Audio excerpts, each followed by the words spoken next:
Are you ready to hear a story that will give you goosebumps? If you are, hit that like button to boost your courage, share to warn your friends, and subscribe to our channel so you won't miss any chilling tales from us. Now then, let the story begin. My first shift at this Evergrove Market started with a paper sign. Hiring, night shift needed, Evergrove Market. The sign slapped against the glass door in the wind. Bold, blocky letters that caught my eye mid-jog. I wasn't out for exercise. I was trying to outrun the weight pressing on my chest. Overdue rent, climbing student loans, and the hollow thud of every "we regret to inform you" that kept piling into my inbox. I had a degree, engineering no less, supposed to be a golden ticket. Instead, it brought me rejection emails and an annoying sense of failure. But what stopped me cold was the pay. $55 per hour. I blinked, wondering if I'd read it wrong. No experience required. Night shift, immediate start. It sounded too good to be true, which usually meant it was. But I stood there, heart racing, rereading it like the words might disappear if I looked away. My bank account had dipped below zero 3 days ago. I'd been living on canned soup and pride. I looked down at the bottom of the flyer and read the address aloud under my breath. 310-921 Old Pine Road, California. I sighed. New town, no family, no friends. Just me, chasing some kind of fresh start in a place that didn't know my name.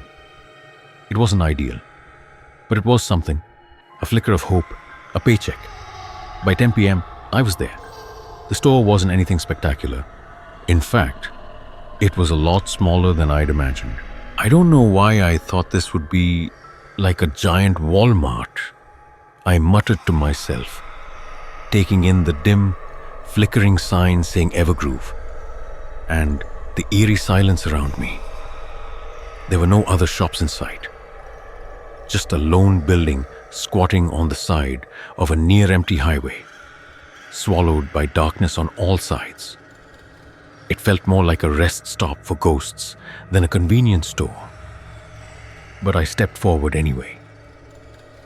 As a woman, I knew the risk of walking into sketchy places alone.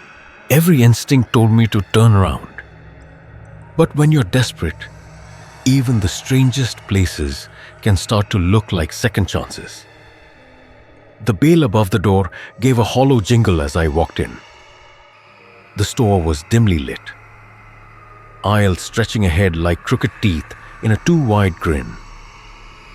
The reception counter was empty, and the cold hit me like a slap, freezing. Why was it so cold in the middle of July? I rubbed my arms, breath fogging slightly as I looked around. That's when I heard the soft shuffle of footsteps, followed by a creak. Someone stepped out from the furthest aisle. His presence sudden and uncanny. A grizzled man with deep lines etched into his face like cracked leather. "What do you want?" he grunted, voice gravelly and dry. I saw a sign. "Are you guys hiring?" He stared at me too long enough to make me question if I'd said anything at all. Then he gave a slow nod and turned his back. "Follow me," he said, already turning down the narrow hallway. "Hope you're not scared of staying alone." I've done night shifts before.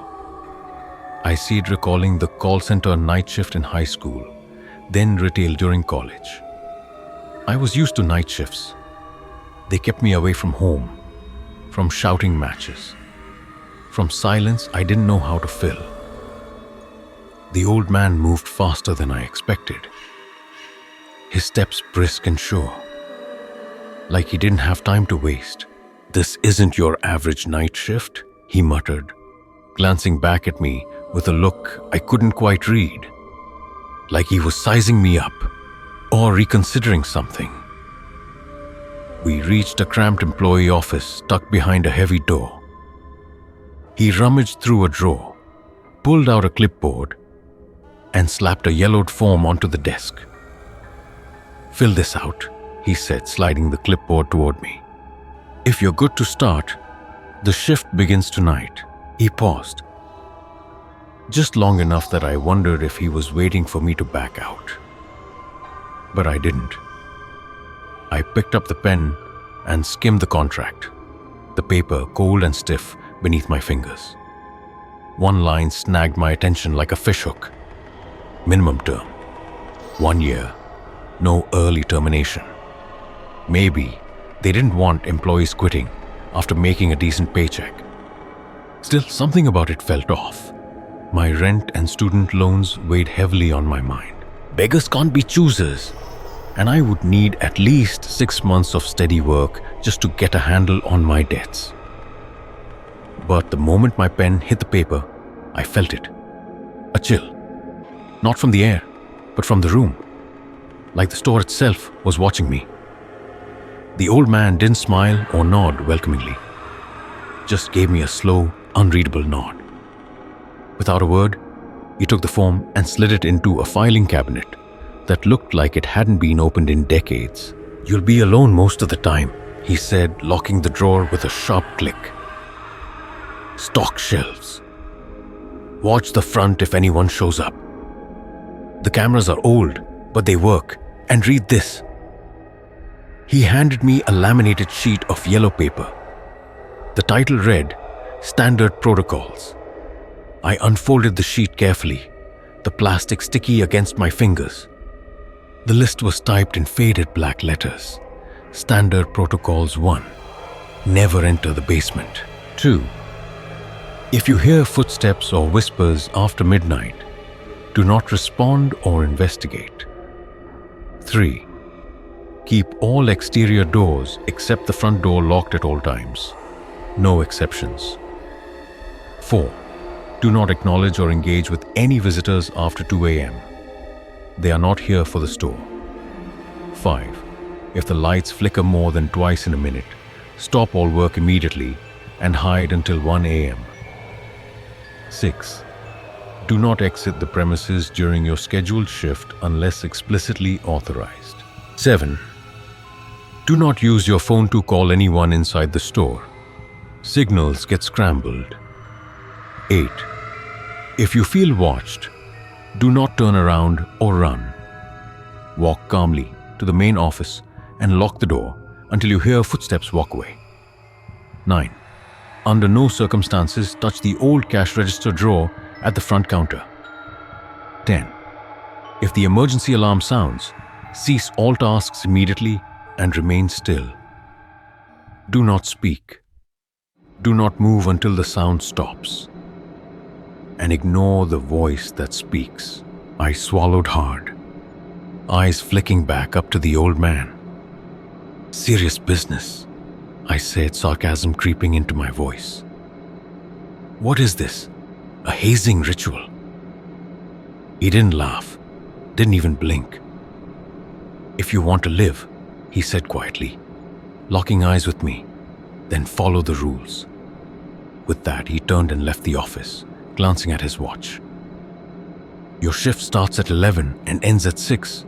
Uniforms in the back," he added casually, as if he hadn't just threatened my life. I stood alone in the cold, empty store, the silence pressing down on me. The clock on the wall ticked loudly. 10:30 p.m. Only 30 minutes until I had to fully commit to whatever this place was. I headed toward the back room, the fluorescent lights buzzing overhead. The narrow hallway smelled faintly of old wood and something metallic I couldn't place. When I found the uniform hanging on a rusty hook, I was relieved to see a thick jacket along with the usual store polo and pants. Slipping into the jacket, I felt a small spark of comfort, like armor against the unknown. But the uneasy feeling didn't leave. The protocols, the warning, the way the old man looked at me, none of it added up to a normal night shift. I checked the clock again. 10:50 p.m. time to face the night. The first hour passed quietly. Just me, the distant hum of the overhead lights, and the occasional whoosh of cars speeding down the highway outside. None of them stopping. They never did. Not here. I stocked shelves like I was supposed to. The aisles were narrow and dim, and the inventory was strange. Too much of one thing, not enough of another. A dozen rows of canned green beans, but barely any bread. No milk, no snacks, no delivery crates in the back, no expiration dates on the labels. It was like the stock just appeared. And just as I was placing the last can on the shelf, the lights flickered once. I paused, waited. They flickered again. Then, silence. That kind of thick silence that makes your skin itch. And within that minute, the third flicker came. This one lasted longer. Too long. The lights buzzed, stuttered, and dipped into full darkness for a breath. Then blinked back to life. Dim. As if even the store itself was tired. Or resisting something. I stood still, frozen. I didn't know what I was waiting for until I heard it. A footstep. Just one. Then another. Slow. Heavy. Steady. They weren't coming fast, but they were coming. Closer. Whoever, or whatever it wasn't in a rush. And it wasn't trying to be quiet either. My fingers had gone numb around the cart handle. Rule 5. If the lights flicker more than twice in a minute, stop all work immediately and hide until 1 a.m. My heartbeat climbed into my throat. I let go of the cart and began backing away, moving as quietly as I could across the scuffed tile. The aisles around me seemed to shift, shelves towering like skeletons under those flickering lights, their shadows twisted across the floor, long and jagged, like they could reach out and pull me in. My eyes searched the store. I needed to hide, fast. That's when the footsteps, once slow and deliberate, broke into a full sprint. Whatever it was, it had stopped pretending. I didn't think. I just ran, heart hammering against my ribs, breath sharp in my throat as I tore down the aisle, desperate for some place, any place to hide. The employee office, the door near the stockroom. I remembered it from earlier. The footsteps were right behind me now, pounding, frantic, inhumanly fast. I reached the door just as the lights cut out completely. Pitch black. I slammed into the wall, palm scraping across rough plaster as I fumbled for the doorknob. 5 full seconds. That's how long I was blind, vulnerable, exposed. My fingers clawing in the dark, while whatever was chasing me gained ground. I slipped inside the office, slammed the door shut, and turned the lock with a soft, deliberate click. Darkness swallowed the room. I didn't dare turn on my phone's light. Instead, I crouched low, pressing my back flat against the cold wall, every breath shaken in my chest. My heart thundered like a drumbeat in a silent theater. I had no idea what time it was. No clue how long I'd have to stay hidden. I didn't even know what was waiting out there in the dark. I stayed there, frozen in the dark, listening. At first, every creak made my chest seize. Every whisper of wind outside the walls sounded like breathing. But after a while, the silence settled, and somewhere in that suffocating quiet, sleep crept in. I must have dozed off, just for a moment, because I woke with a jolt as the overhead lights buzzed and flickered back on, casting a pale glow on the office floor. I blinked hard, disoriented, then fumbled for my phone. 1:15 a.m. Damn it, I muttered, voice hoarse and cracked.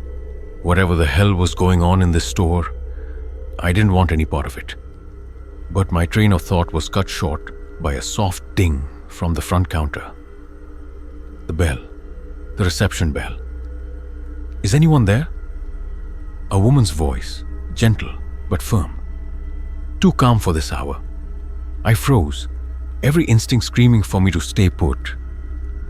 But Rule 4 whispered in the back of my mind. Do not acknowledge or engage with any visitors after 2 a.m. They are not here for the store. But it wasn't 2 a.m. yet. So, against every ounce of better judgment, I pushed myself to my feet, knees stiff, back aching, and slowly crept toward the register. And that's when I saw her. She stood perfectly still at the counter, hands folded neatly in front of her, pale as frost, skin like cracked porcelain pulled from the freezer, her hair spilled down in heavy straight strands, gray and black, striped like static on an old analog screen. She wore a long dark coat, perfectly still, perfectly pressed, and she was smiling, polite, measured, almost mechanical. But her eyes didn't smile. They just stared. Something about her felt wrong. Not in the way people can be strange. In the way things pretend to be people. She looked human. Almost. "Can I help you?" I asked, my voice shakier than I wanted it to be.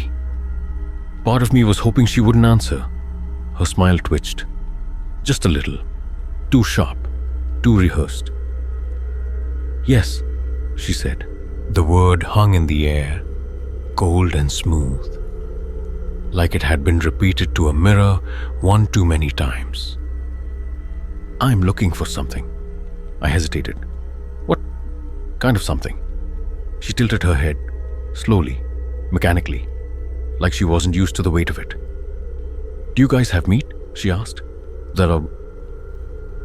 The word hit harder than it should have. Meat. My blood ran cold. "Meat?" I stammered. My voice thinned with each word.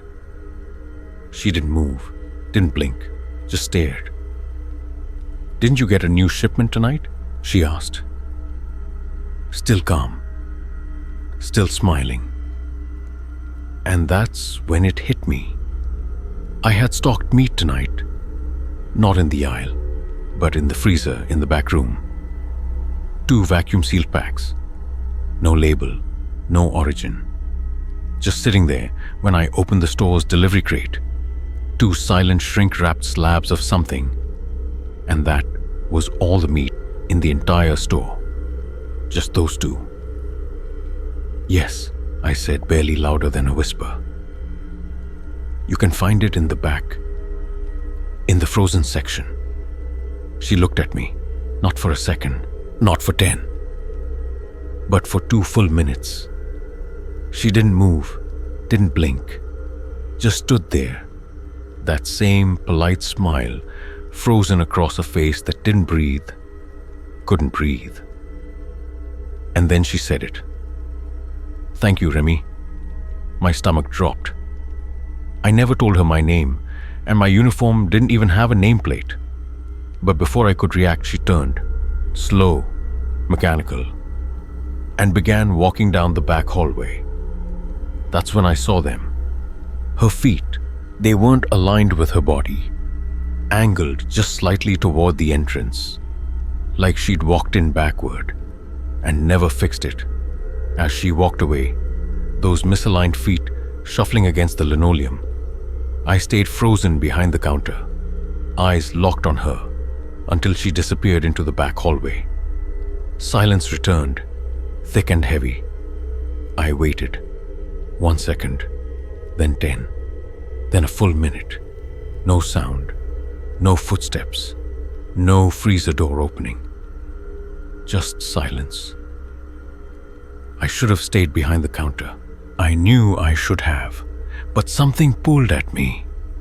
Curiosity, stupidity, a need to know if those meat packs were even still there. So I moved. I moved down the hallway, one cautious step at a time.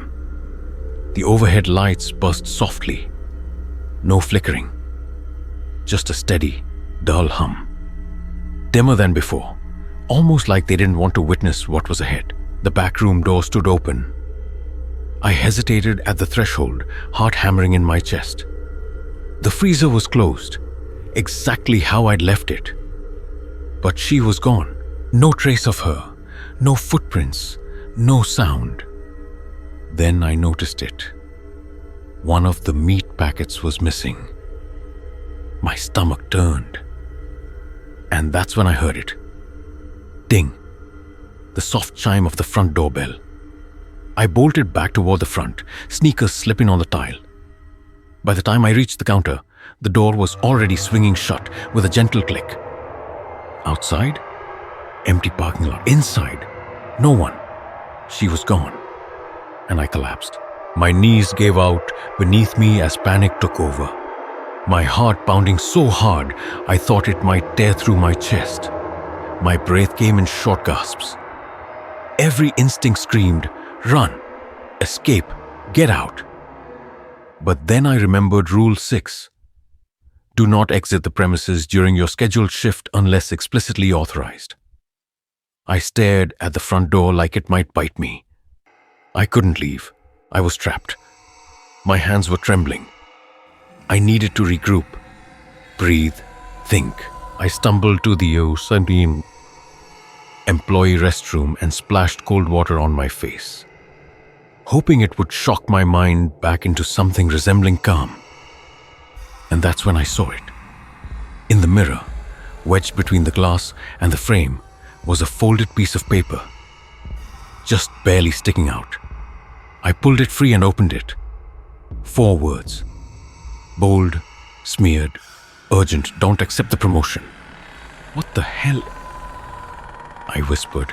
I stepped out of the bathroom in a daze, the note still clutched in my hand, and made my way back to the stock room, trying to focus on something normal, sorting, stacking, anything to distract myself from whatever this was. That's when I saw it. A stairwell, half hidden behind a row of unmarked boxes, steps leading down. The hallway at the bottom stretched into a wide, dark tunnel that ended at a heavy iron door. I felt my stomach twist. The basement, the one from Rule 1. Never enter the basement. I shouldn't have even looked, but I did. I peeked at the closed door, and that's when I heard it. A voice, muffled, desperate. Let me out. Bang. Please, another voice cried, pounding the door from the other side. Then another and another. A rising chorus of fists and pleas. The sound of multiple people screaming like their souls were on fire, blood-curdling, ragged, animalistic. I turned and ran, bolted across the store, sprinting in the opposite direction, away from the basement, away from those voices. The farther I got, the quieter it became.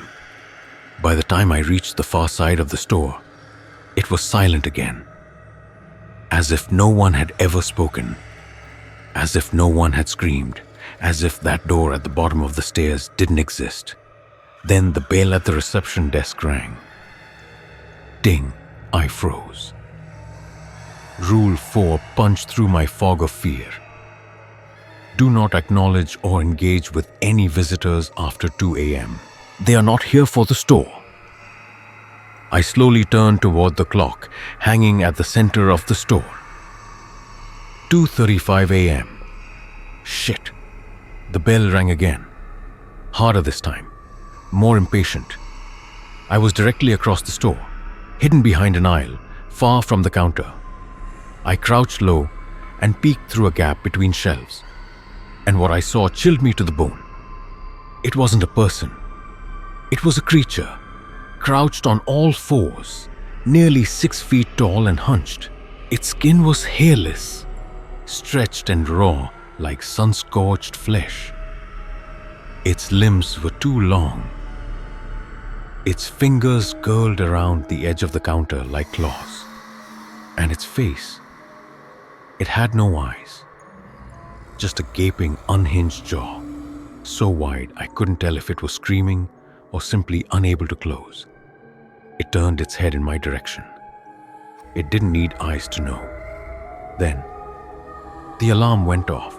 Rule 10 echoed in my head like a warning bell. If the emergency alarm sounds, cease all tasks immediately and remain still. Do not speak.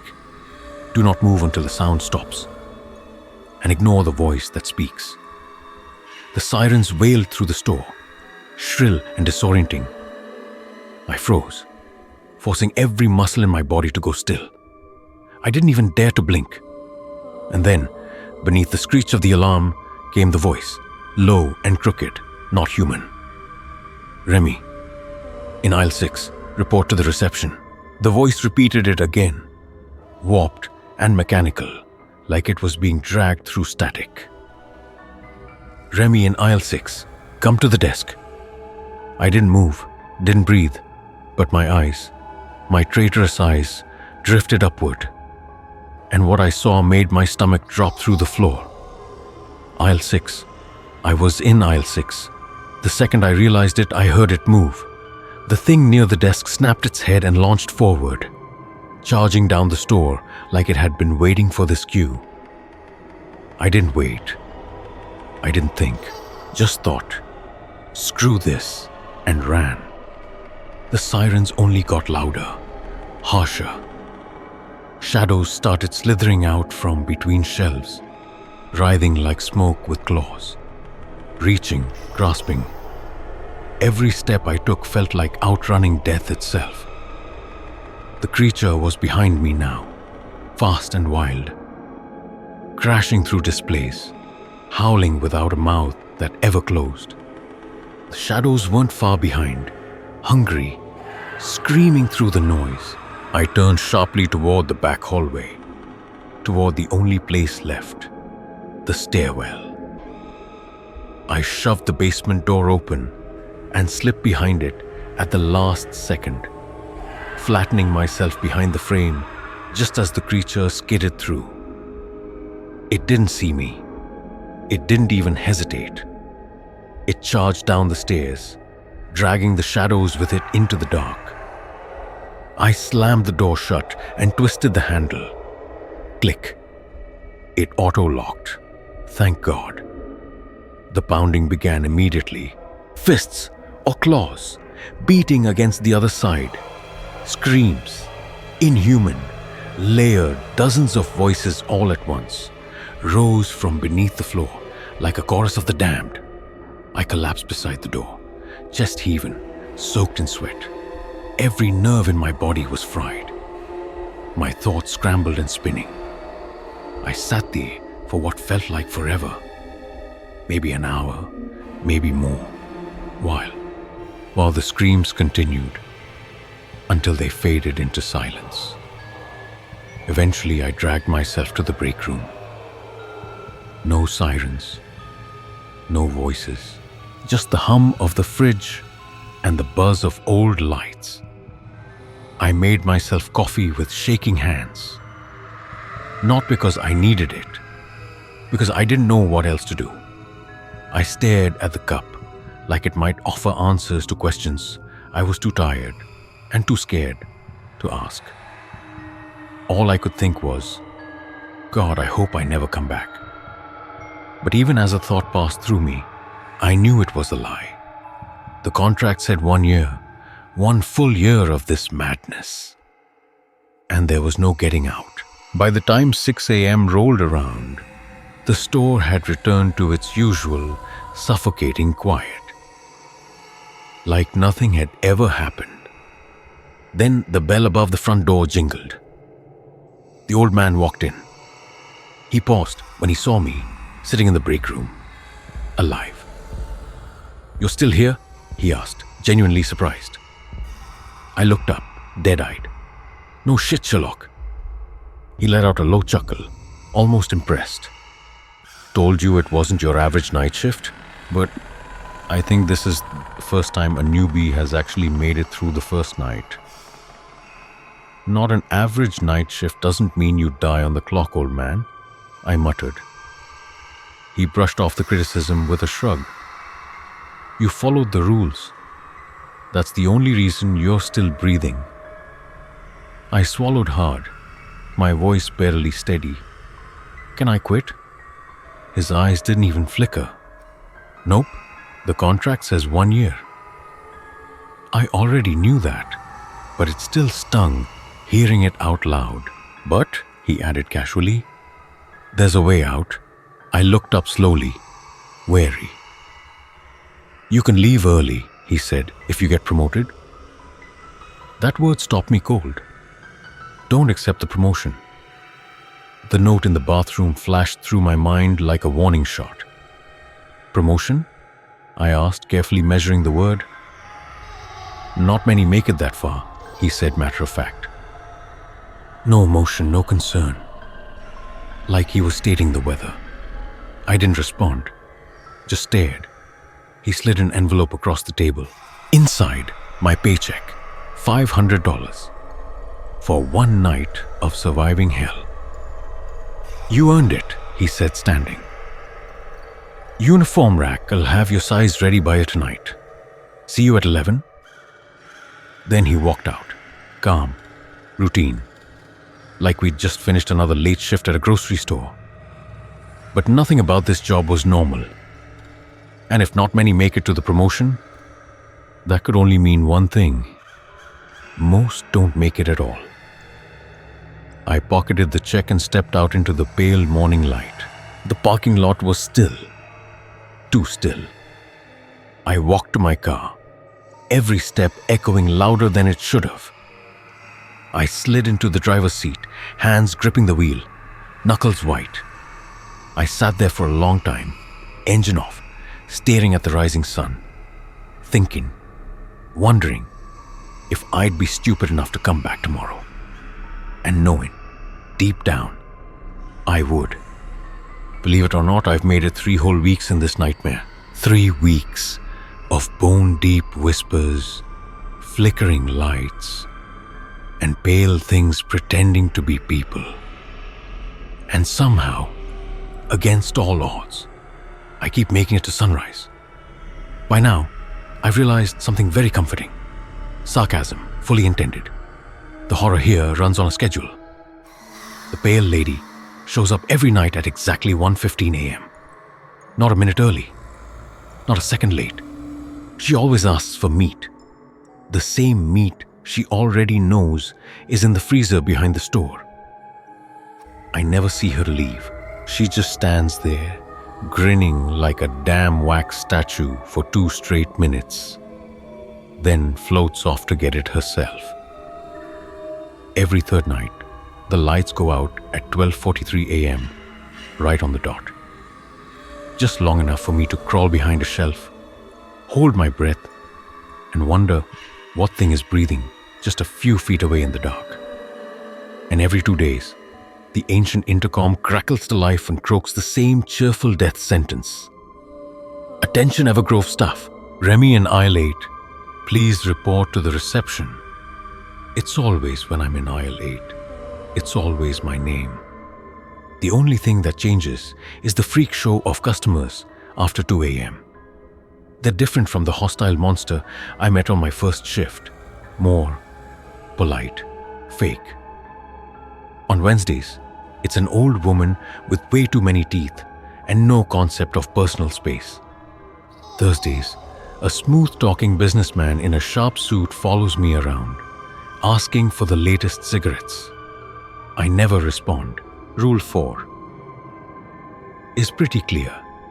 Do not acknowledge or engage with any visitors after 2 a.m. They are not here for the store. And the old man, my boss, well, he's always surprised to see me at the end of each shift. Not happy, not relieved, just surprised. Like he's been quietly rooting for the building to eat me. This morning, same deal.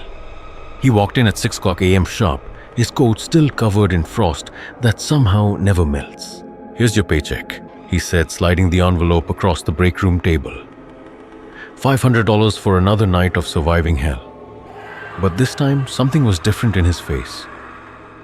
Less dead-eyed exhaustion, more pity, or maybe fear. "So, promotion's the golden ticket out, huh?" I said, dry as dust. Like the idea didn't make my skin crawl. Not that I'd ever take it. That note from my first night still burned in the back of my skull, like a warning. Don't accept the promotion. He didn't answer right away. Just looked at me like I'd said something dangerous. Finally, he muttered, "You better hope you don't survive long enough to be offered one." Yeah, that shut me up. He sat across from me, his eyes flicking toward the clock like something was counting down. "This place," he said, voice low, like he was afraid it might hear him. "After midnight, it stops being a store." His gaze didn't meet mine. It drifted toward the flickering ceiling light, like he was remembering something he wished he could forget. "It looks the same. Aisles, shelves, registers. But underneath, it's different. It turns into something else. A threshold, a mouth, a trap." He paused, hands tightening around his mug until the ceramic creaked. "There's something on the other side, watching, waiting. And every so often, it reaches through." He took a breath like he'd just surfaced from deep water. "That's when people get promoted." He said the word like it tasted rotten. I frowned. "Promoted by who?" He looked at me then. Just for a second. Not with fear, with resignation. Like he'd already accepted. His answer was too late to help me. "He wears a suit, always a suit. Too perfect, too still. Like he was made in a place where nothing alive should come from." The old man's voice went brittle. "You'll know him when you see him. Something about him. It doesn't belong in this world. Doesn't pretend to either. Like a mannequin that learned how to walk and smile, but not why." Another pause. Eyes like mirrors. Smile like a trap. And a voice you'll still hear 3 days after he's gone. His fingers trembled now. Just a little. "This place calls him the night manager." I didn't say anything at first. Just sat there, staring at the old man while the weight of his words sank in like cold water through a thin coat. The night manager. The name itself felt wrong. Too simple for something that didn't sound remotely human. I swallowed hard, suddenly aware of every flickering shadow in the corners of the break room. The hum of the vending machine behind me sounded like it was breathing. Finally, I managed to speak, voice quieter than I expected. "How long have you been working here?" He stared into his coffee for a long moment. When he finally spoke, his voice was smaller.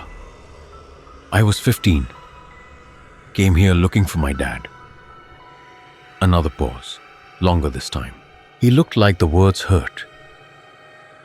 "There was a girl working with me, younger than you.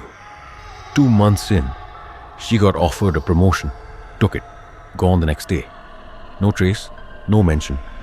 Just erased." He kept going. Softer now. "Found out later, my dad got the same offer. Worked 4 nights, just 4. Then vanished, no goodbye, no clue. Just gone." Then he looked at me. And I swear for the first time he looked human. Not like the tired crypt keeper who hands me my checks. "That's when I stopped looking for him," he said. His fate was the same as everyone else who took the promotion. Just gone. And then the clock hit 6:10. And just like that, he waved me off. Like he hadn't just dumped a lifetime of this store's lore straight into my lap. I went home feeling something. Dread, grief, maybe both. But here's the thing. I still sleep like a rock. Every single night. It's a skill I picked up after years of dozing off to yelling matches through the walls. I guess that's the only upside to having nothing left to care about.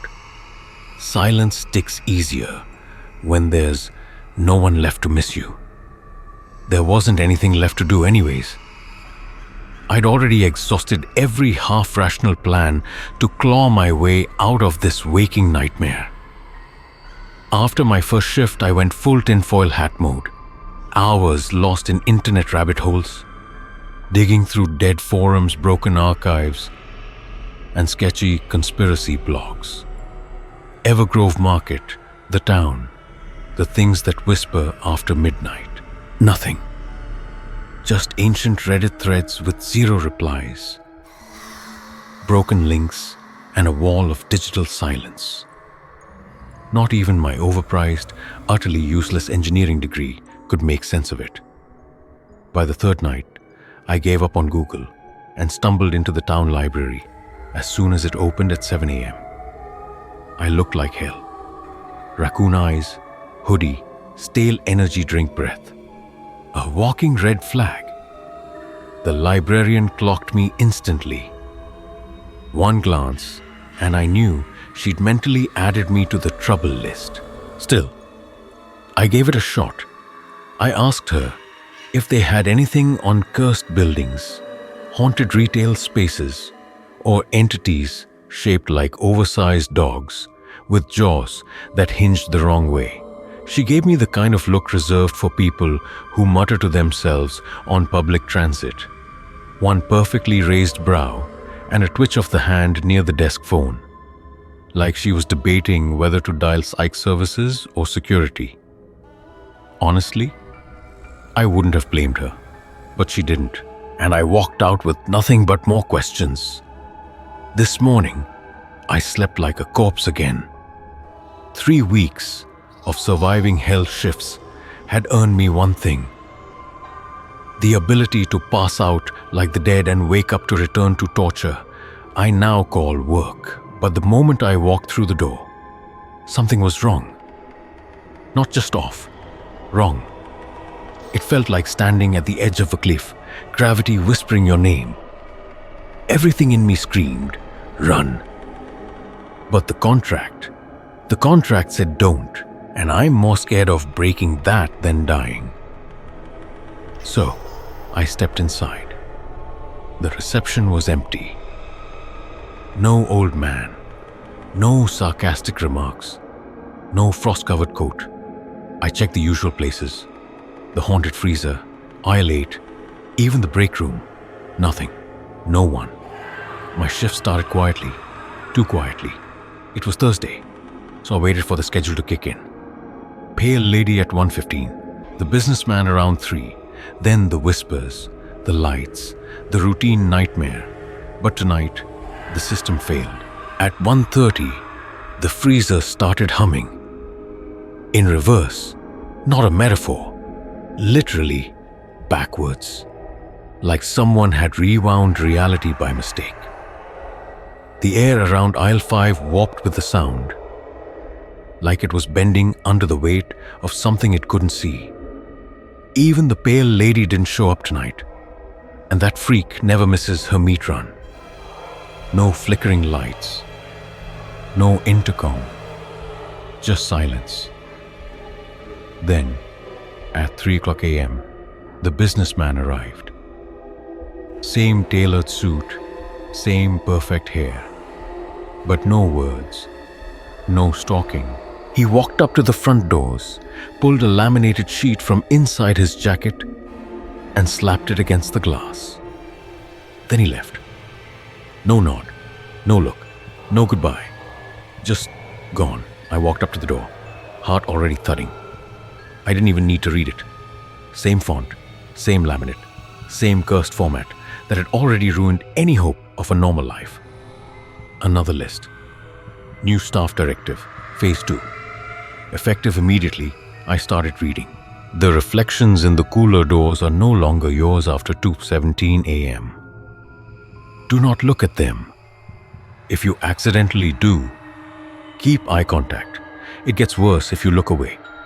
First, cool, starting strong. If you hear a baby crying in aisle 3, proceed to the loading dock and lock yourself inside.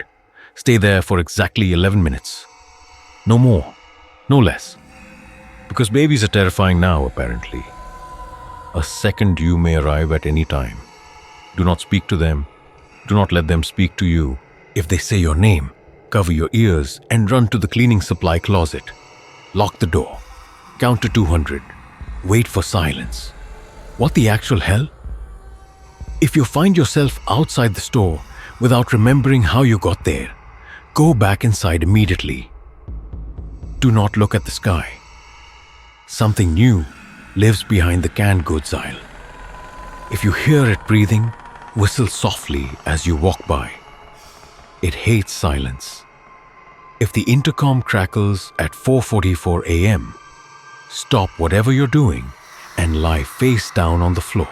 Do not move. You will hear your name spoken backward. Do not react. Do not use the bathroom between 1:33 a.m. and 2:06 a.m. Someone else is in there. They do not know they are dead. If the fluorescent lights begin to pulse in sets of 3, you are being watched. Do not acknowledge it. Speak in a language you don't know until it passes. There will be a man in a suit standing just outside the front doors at some point. His smile will be too wide. He does not blink. Do not let him in. Do not wave. Do not turn your back. If the emergency alarm sounds and you hear someone scream your mother's name, run.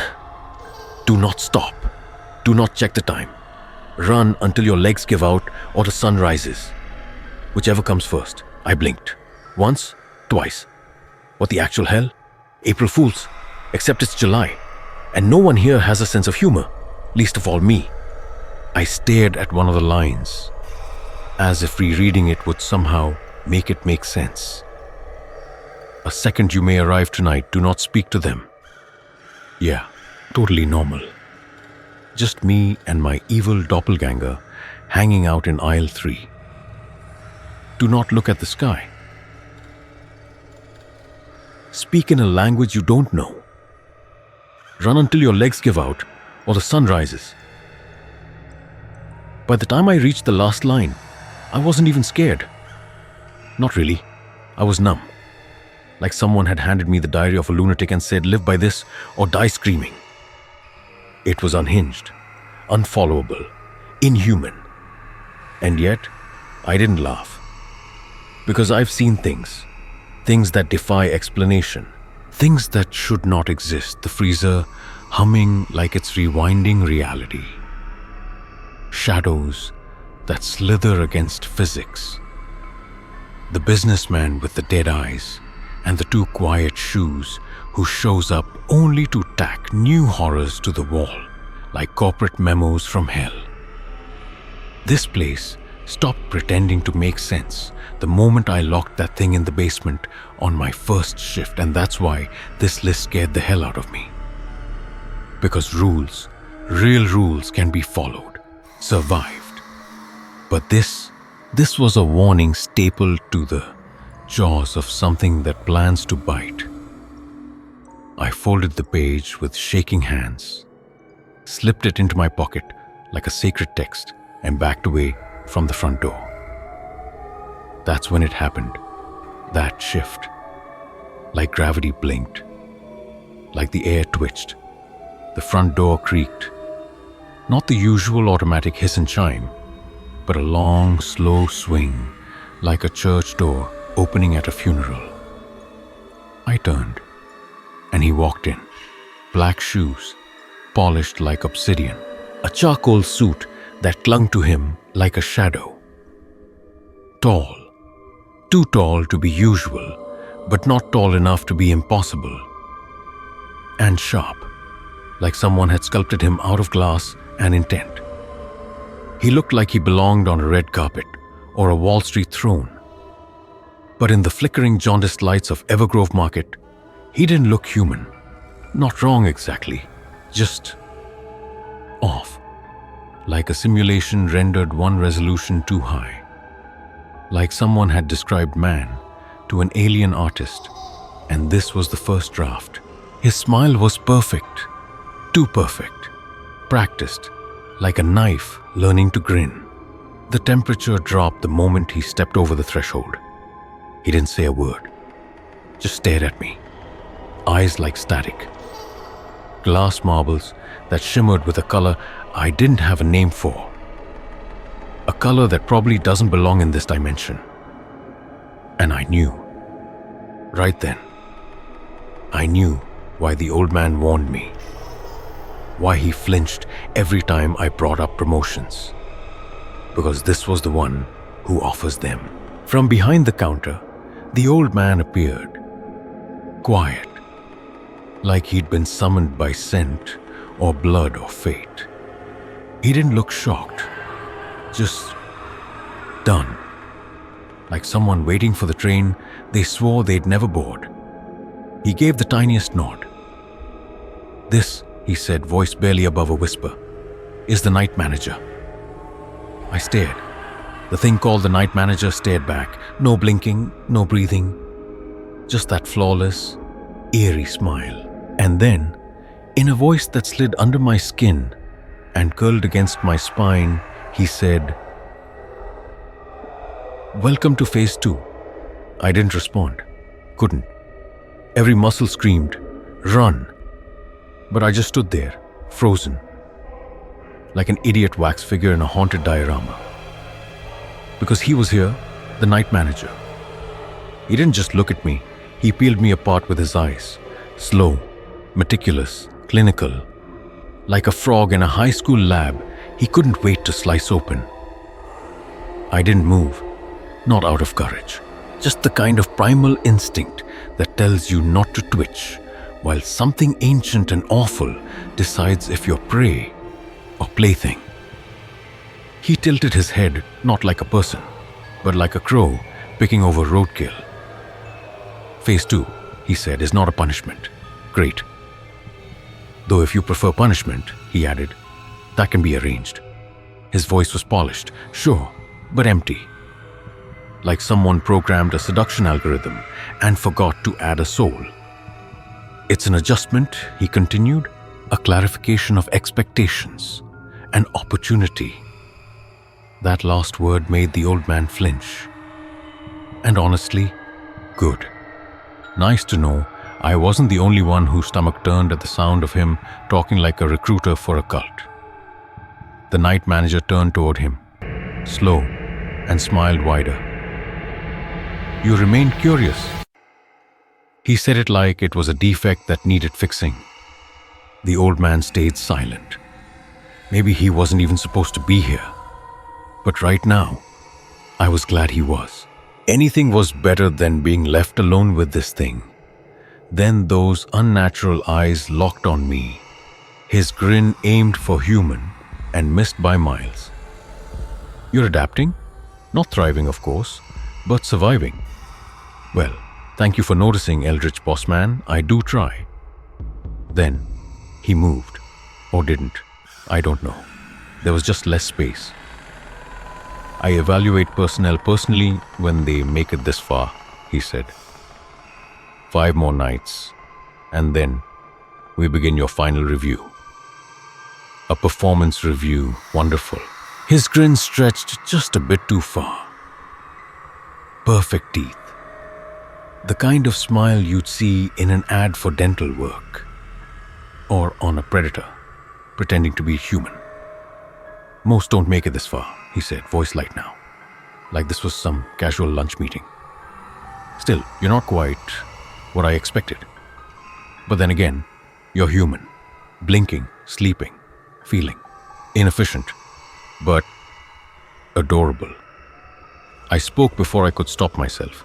"You call us inefficient, but you spend a lot of time pretending to be one of us. For someone above it all, you seem invested." Something flickered behind his eyes. Not anger, amusement. "Oh," he purred, a sense of humor. "Careful. That tends to draw attention." He smiled again, especially mine. "You." He stepped closer. "If you're very good and very quiet and just a little clever," his voice dripped syrup, "you might earn something special." His grin stretched wider. skin bending wrong. Something permanent. From his jacket, he placed a black card on the shelf as if it might bite. Night supervisor candidate, pending review. My heart stuttered. "I'm not interested," I said. My voice shook, pathetic but honest. He leaned close enough to make the air taste rotten. "I didn't ask what you're interested in," he murmured. "I asked if you'd survive." Then he straightened, smoothed his immaculate lapel, and rushed toward the door like he was late for something. At the door, he paused, one hand resting lightly against the glass as if savoring the moment. He looked back over his shoulder, eyes gleaming. "Oh, and Remi?" My name sounded poisoned in his mouth. "Try not to die before Tuesday," the night manager said, smooth as ice. "I'd hate to lose someone. Promising." He winked, then slipped out. The doors hissed closed behind him. The air didn't relax. It thickened, heavy as a held breath. And for a long moment, it felt like even the walls were listening. I collapsed to my knees, legs drained of strength. My heart was pounding, but everything else inside me felt frozen, somewhere between panic and paralysis. The old man had vanished too. No footsteps, no goodbye. 1 second he was there, the next, gone. Like there was a trapdoor in the floor only he knew about. The store stayed quiet, as if none of this had happened. I waited 1 minute, then 2. Still nothing. Only then did I remember how to breathe. The night manager's card still sat on the shelf, heavy, like it was waiting to be acknowledged. I didn't touch it, not out of caution, but because I didn't trust it not to touch me back. I used a toothbrush and shoved it behind a row of cereal boxes, like it was a live roach, and headed toward the break room. I needed caffeine. In the break room, I poured the last inch of lukewarm coffee into a cracked mug and sat down just long enough to read the rules again. Memorize them. It was the only thing that made me feel remotely prepared. Eventually, I got up and forced myself to keep working. Restocking shelves felt normal, familiar, safe, until it wasn't. It was 4:13 a.m. I remember that because I'd just finished putting away the last can of beans when I heard it. Tap, tap, tap on the cooler door behind me. I turned automatically and froze. My reflection was standing there. It was me, but not me. Something was off. Too still. Too sharp. Then it tilted its head. I mirrored the movement instinctively. It smiled, and that's when my stomach dropped. The first rule slammed into my mind like a trap snapping shut. The reflections in the cooler doors are no longer yours after 2:17 a.m. Do not look at them. If you accidentally do, keep eye contact. It gets worse if you look away first. So I didn't look away. I locked eyes with the thing wearing my face. It tilted its head again. Wider smile. Too wide. My skin crawled. My breath caught. I was stuck, and the rule didn't say how to get out of this. I had one idea. Use the rules against each other. I slipped my phone out, eyes locked on its gaze, and in a voice barely more than a whisper, I said, "Hey Siri, play baby crying sounds." Shrill wails filled the aisle, instant echoing, and I saw it. The reflection flinched. Then I heard footsteps from aisle 3. Heavy ones. I had used the second rule. If you hear a baby crying in aisle 3, proceed to the loading dock and lock yourself inside. Stay there for exactly 11 minutes. No more, no less. The reflection's grin cracked, its jaw spasming like it was holding back a scream. Then it snapped, bolting sideways, jagged, frantic, and melted into the next freezer door like smoke sucked into a vent. I didn't wait to see what came next. I ran, sprinting for the loading dock, every step a drumbeat in my skull. But before I could slam the door shut, I glanced back. 10 feet away, barreling straight for me, was a nightmare stitched out of panic and fever. A heaving knot of arms, hundreds of them, clawing at the tiles to drag itself forward. Too many fingers, hands sprouting from hands, folding over each other like a wave of flesh. Faces pressed and stretched between the limbs like trapped things trying to scream but never getting air. It rolled, slithered and sprinted straight at me, faster than anything that size should move. I slammed the door, locked it, killed the crying sound, and fumbled for my phone to set the timer. 11 minutes. Exactly. Like the rule said. I sat on the cold concrete, shaking so hard my teeth hurt, lungs dragging in air that didn't seem to reach my chest. 3 booming bangs shook the door, wet and heavy, like palms the size of frying pans slapping against metal. Then, silence. I stared at the timer. The seconds crawled. When the 11 minutes were up, I opened the door, and the store looked exactly the same. Shelves neat, lights buzzing, aisles quiet. Like none of it had ever happened. But it had, and I'd figured something out. This place didn't just follow rules, it played by them. Which meant if I stayed smart, if I stayed sharp, I could play back. And maybe that's how I'd survive. The old man came again at 6 a.m. with the same indifference as always. Like this wasn't a nightmarish hell store. And we weren't all inches from being ripped inside out by the rules.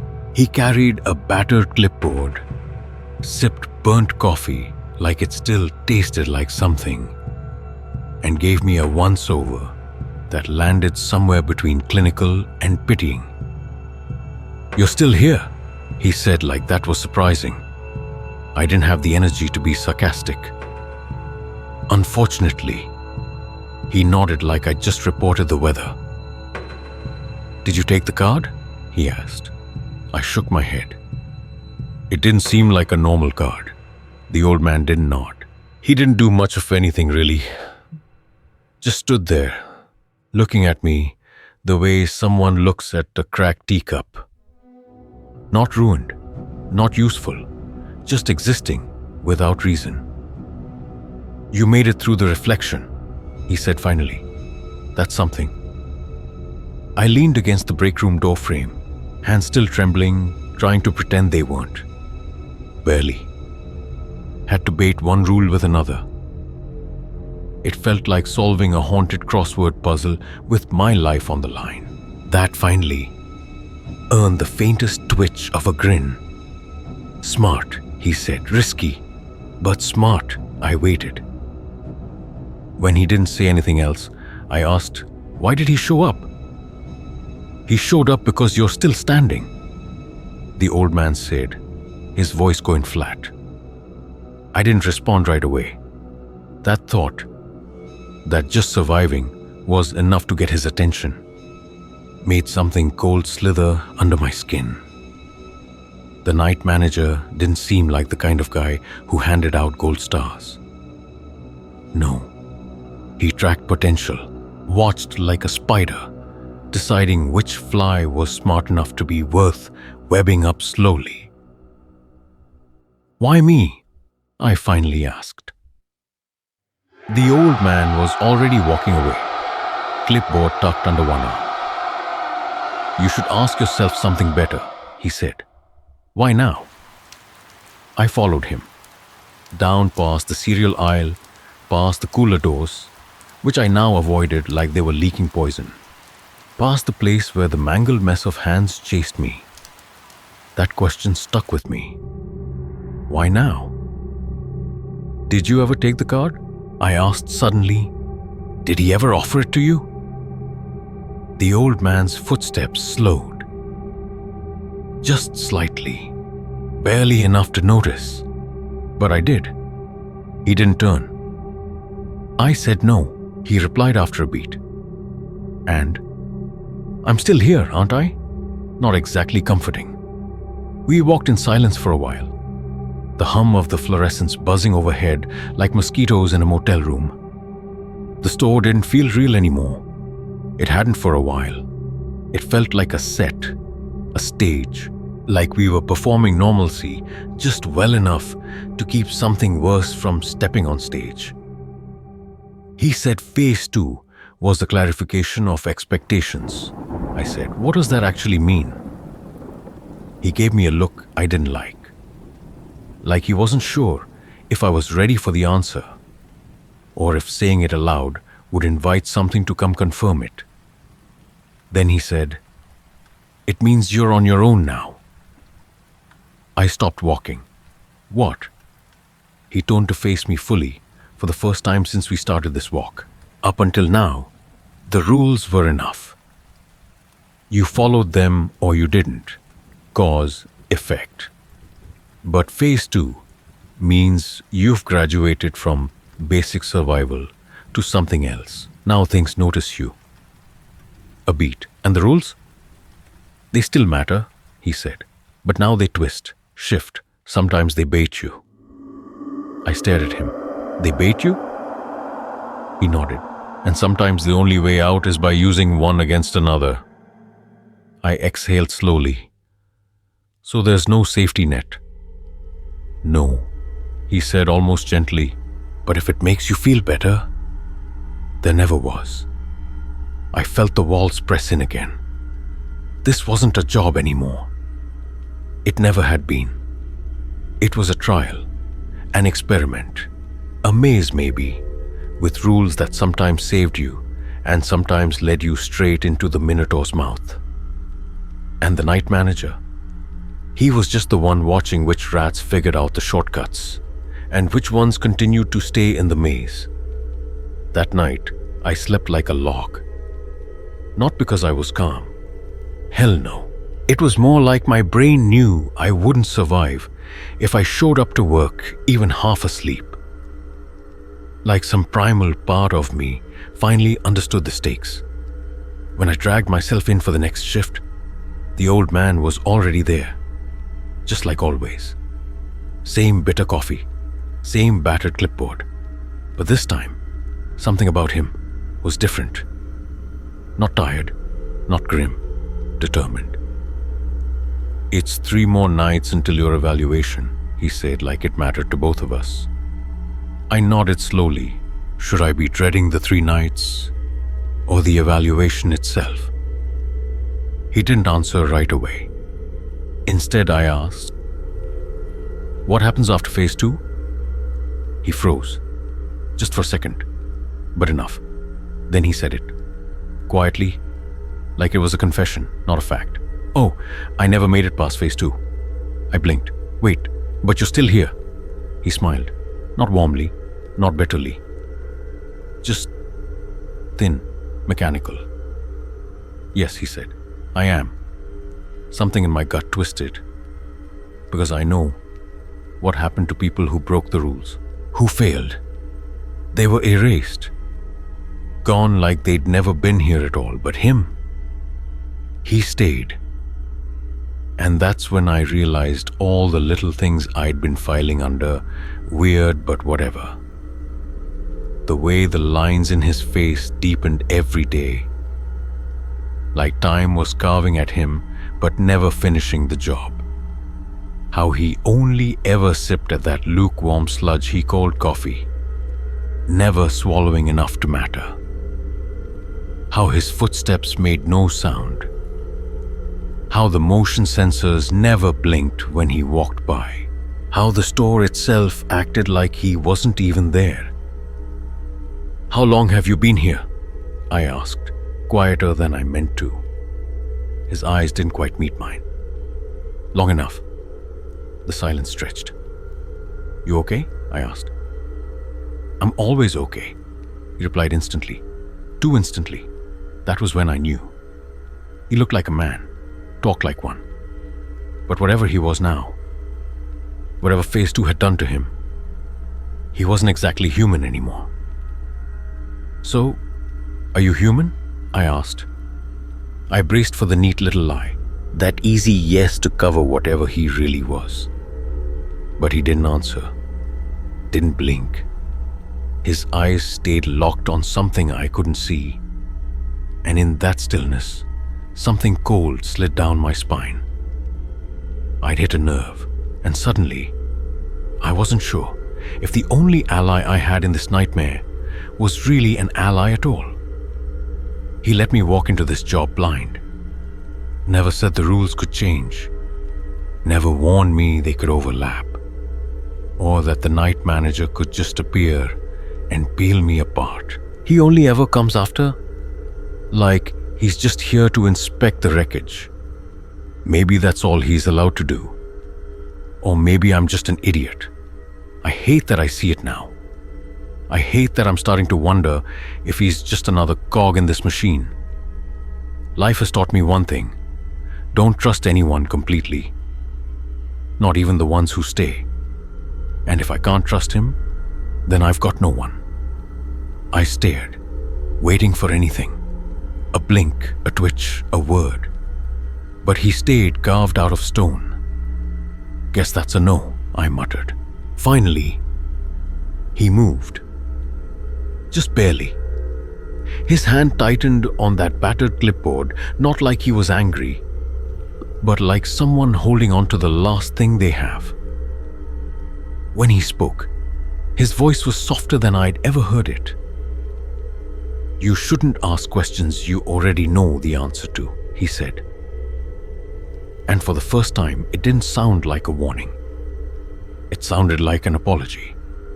I didn't know what to do with that. "Right," I said. "Got it. Curiosity kills, etc." But the look on his face stayed with me. A flicker of pity that I hated almost as much as the night manager's grin. Because pity means he knows exactly what's coming. That thought sank under my ribs like a splinter, sharp and deep, while the fluorescent hum filled the silence between us. Then, just like that, he left. I still had 30 minutes before my dreaded shift, so I did the only thing that made sense. If there's no information about this place outside the store, maybe the answers are hidden inside. I went into full scavenger mode, tearing through every aisle, every dusty corner, every forgotten shelf. No basement. I'm not suicidal. And what I found was nothing. Before 10 p.m., Evergrove Market is just a store. No apparitions, no crawling things. Just normal. I was ready to give up when my eyes landed on the cabinet in the employee office. The one that held my contract. Locked, of course. Old furniture, heavy wood. One of those with screws that could be coaxed loose. It took me 7 long minutes to drag it out from the wall. And that's when I saw it. A back panel, loose. I pried it open. Inside, paper. Stacks and stacks of it, jammed so tight it looked like it had grown there. Old forms, yellowed memos, receipts so faded the ink was barely a ghost. And beneath all of it, a ledger. Not modern. Thick leather, worn smooth, heavy with age. My hands shook as I pulled it out. Names. That's all at first. Pages and pages of names, written in the same precise hand. Each one had a column beside it. Their rules. Not the rules. Their rules. Each person had a different set. Some familiar. Some I'd never seen before. And next to some of those rules was a single thin red line. Crossed out. The names with those red marks also crossed out. It didn't take a genius to figure out what that meant. Sweat slicked my hands. But I forced myself to keep turning the pages. Every worker had their own invisible walls. And when they broke one, when they failed, they weren't written up, they were erased. At the top of one page in block letters, protocol. Failure to comply results in removal, no exceptions.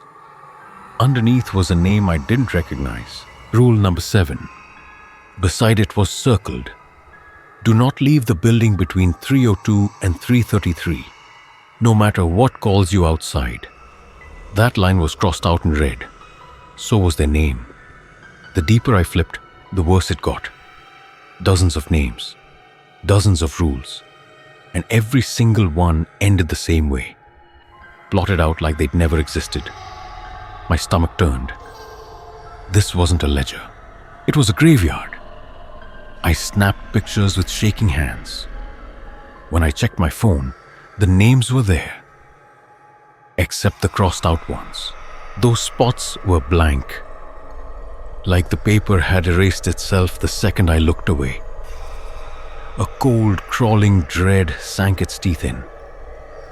I wanted to keep going, to find my page, but the thought of seeing it, of seeing an empty space waiting for its first red strike, it felt like leaning over my own grave. Not worth it. I was about to close the book when a fresh page caught my eye. The ink was still wet. Remi is 66. Rules. Pending no rules. Just my name, waiting. I didn't even have time to breathe when the ledger slammed shut. No wind. No hands. Just a deafening crack. So fast it nearly crushed my fingers. The sound rang in the empty store like a gunshot. I jerked back, heart in my throat, watching it settle on its own like nothing had happened. And for a long, long time, I couldn't move. The leather was warm when I finally touched it again. Too warm. I didn't open it again. I didn't even look at the cover this time. I just carried it back to its shelf and shoved it into place. Heart pounding so hard, I thought the shelves might rattle with it. And that's when it hit me. The old man knew this was here. He knew about the ledger, the names, the rules, and he'd been watching, taking notes. Every time he glanced at that battered clipboard, every time his eyes lingered on me like he was measuring something. It wasn't just a habit.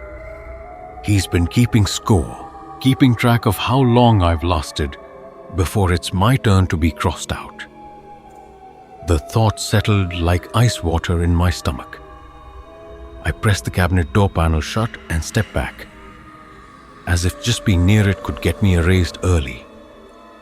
The silence was so deep, I could hear my own pulse. Then, from somewhere high in the store, the big clock gave a single, loud click as it rolled over to the start of my shift. The sound made me flinch like a gunshot. I tried to shake it off, to act normal, but my hands wouldn't stop trembling. By the time I made it back to the break room to grab my vest, I couldn't even get the zipper to work. My fingers just kept slipping, clumsy and useless, because now I knew I wasn't just surviving under their rules. I was being graded. The night itself started deceptively calm. The pale lady came, stared like she always does, took her meat, and vanished. At this point, she's basically part of the schedule, comforting, in a way. But at 1:45, something happened that has never happened before. A car pulled into the lot. Headlights, tires, normal. And then someone walked in. A human, an actual human. He looked mid-20s, a little older than me. "You got any ready-made food, like cup noodles?" he asked. I just stared at him. 3 whole minutes of mental blue screen before I finally said, "No noodles. Food section's over there. Sandwiches, wraps, stuff I wouldn't eat even if I was starving." He frowned. "Why isn't this a store then?" "It's a store," I said. "It's just not what it looks like." He laughed, like I told a dad joke. "Ha ha ha ha, oh, that's good. Creepy marketing. Classic. Bet it works, huh?" And just like that, He walked toward the food aisle, laughing. And sure, I could have stopped him. But what was I supposed to say? Hi, don't touch anything. This store isn't from Earth? Yeah, as if that would work. You work here alone? He asked, like he couldn't quite believe it. All night out here? This is literally the only place for miles. And they've got you. What, a girl? Running the whole store by yourself? Yeah, I said, flat as the floor tiles. My eyes tracked him like he might suddenly split into 12 legs. I'd seen his car, sure. Watched him stroll in like a normal guy, but it doesn't mean a thing. I've been fooled before, especially by the old man. And the clock was crawling toward 2 a.m. I'm on a road trip, he said casually, like we weren't standing in a portal to hell, and grabbed a sandwich. I tried to smile, but it came out looking more like a nervous grimace on a department store mannequin. Halfway through scanning his food, he said, "Oh, actually, I want a drink too." "Of course you do. Sure, why not? Let's take a nice slow walk to the farthest corner of the store, 5 minutes before homicidal creatures visit this store." "Juice or soda?" I asked, keeping my voice level while mentally planning my funeral. "Soda," he said, totally unbothered. So I bolted, full sprint, drinks aisle, which, by the way, seems to get longer every single night. Either this place is expanding, or I'm losing my mind, probably both. I grabbed the first soda can my hand touched and ran back like the floor behind me was on fire. It's now 5:55 a.m.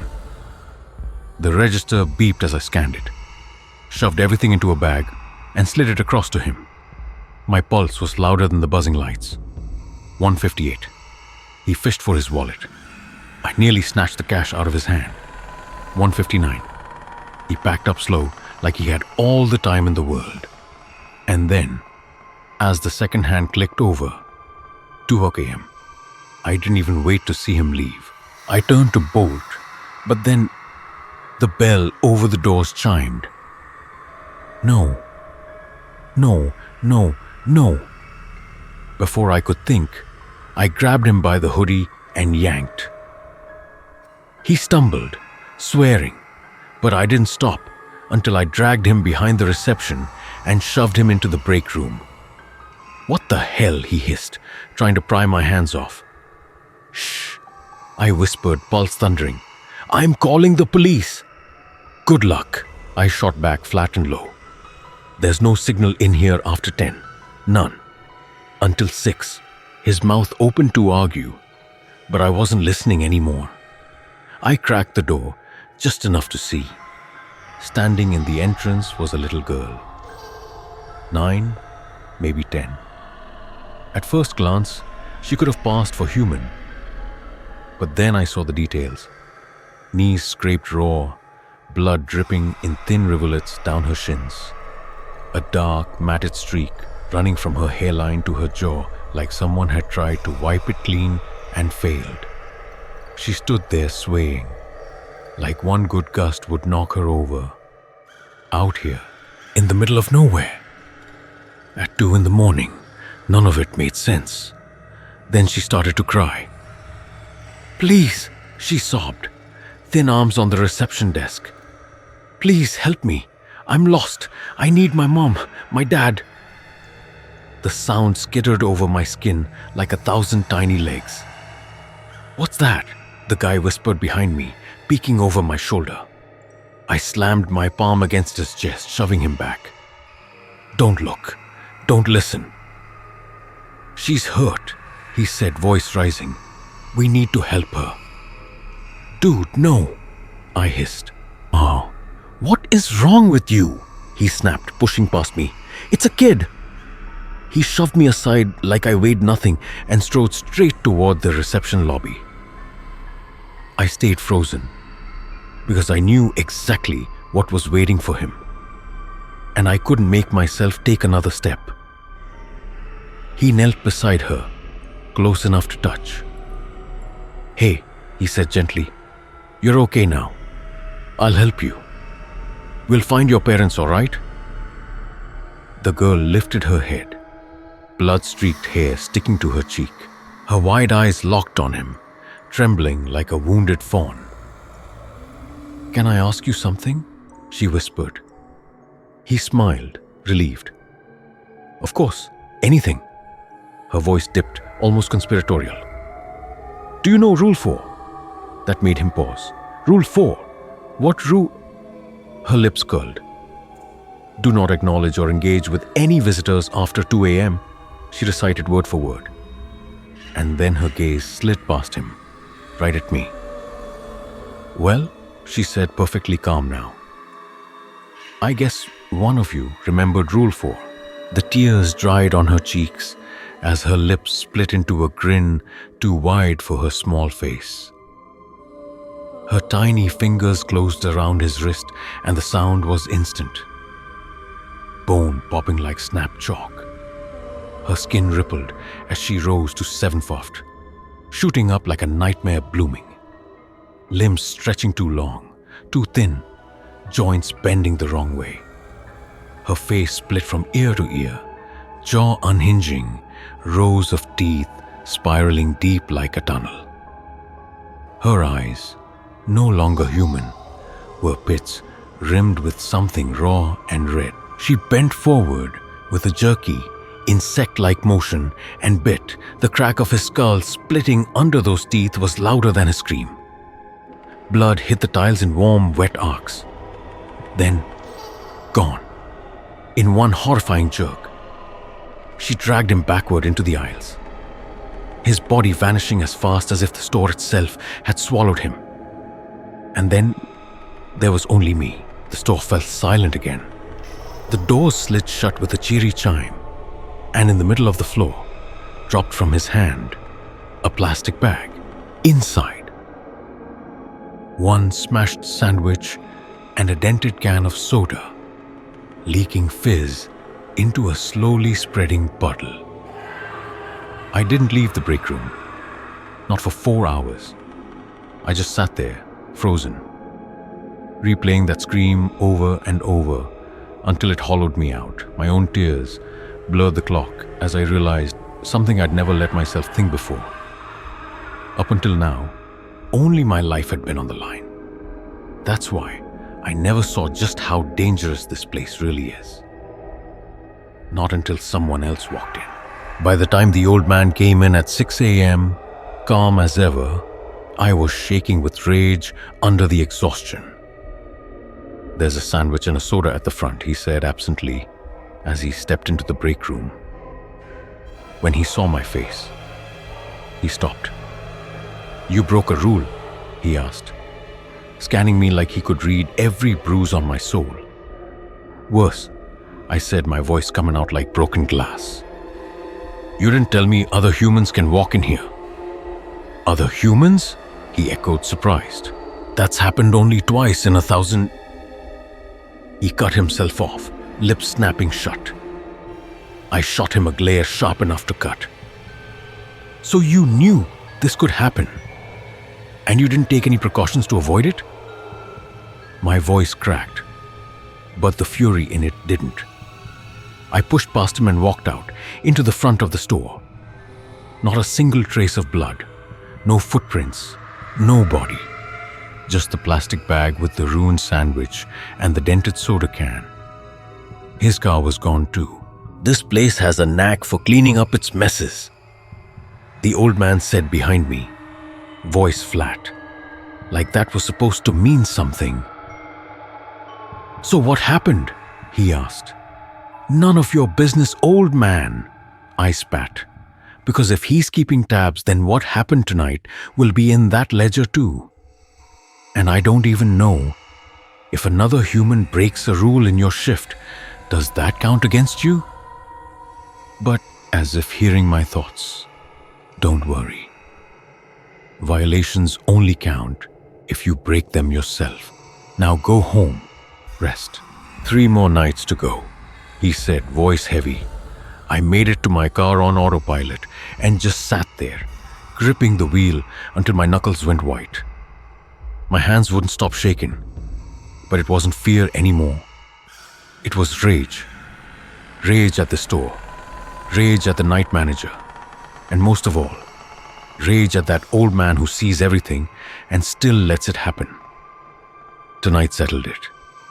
Evergrove Market isn't just hunting me, it's hunting anyone who crosses its path. So if you ever see an Evergrove Market, listen carefully. Don't go in after 2 a.m. Don't even slow down. I clocked in at 10 p.m. Yesterday's images still clawing at the back of my skull. The man's scream, the wet, splintering snap of bone. I always knew this job could kill me. But last night was the first time I watched it kill someone else. The first time I understood what waits for me if I ever slip. The old man was there again, standing in his usual place like a figure in a painting. "There's a new shipment at the loading dock," he said, clipboard steady in his hand. "Bring it in before you start." I dropped my bag on the counter. "Yeah," I muttered. He glanced up at me. "Are you all right?" That simple, casual question, so human, so normal, snapped something inside me. "You don't even know what happens in phase 3, do you?" My voice cracked, louder than I intended. "I just watched someone die last night, old man. Right in front of me. For a heartbeat, he just studied me. His face didn't change, not even a blink. 2 more nights," he said quietly. "Just hold on." I laughed, sharp and bitter. "That's easy for you to say." And when I looked back, he was gone, like he'd never been there.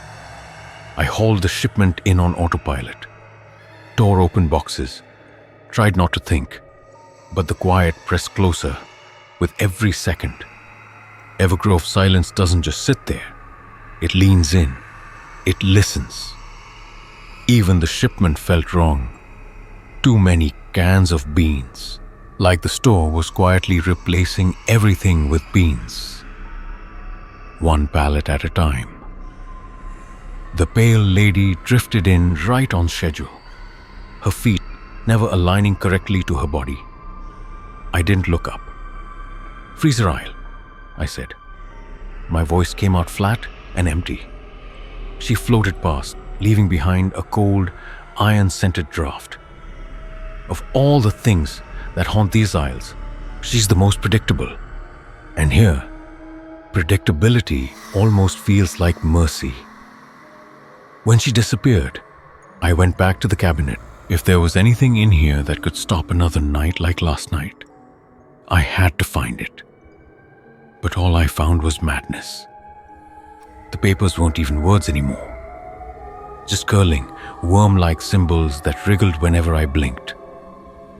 The ledger sat in the center, radiating a steady, suffocating no.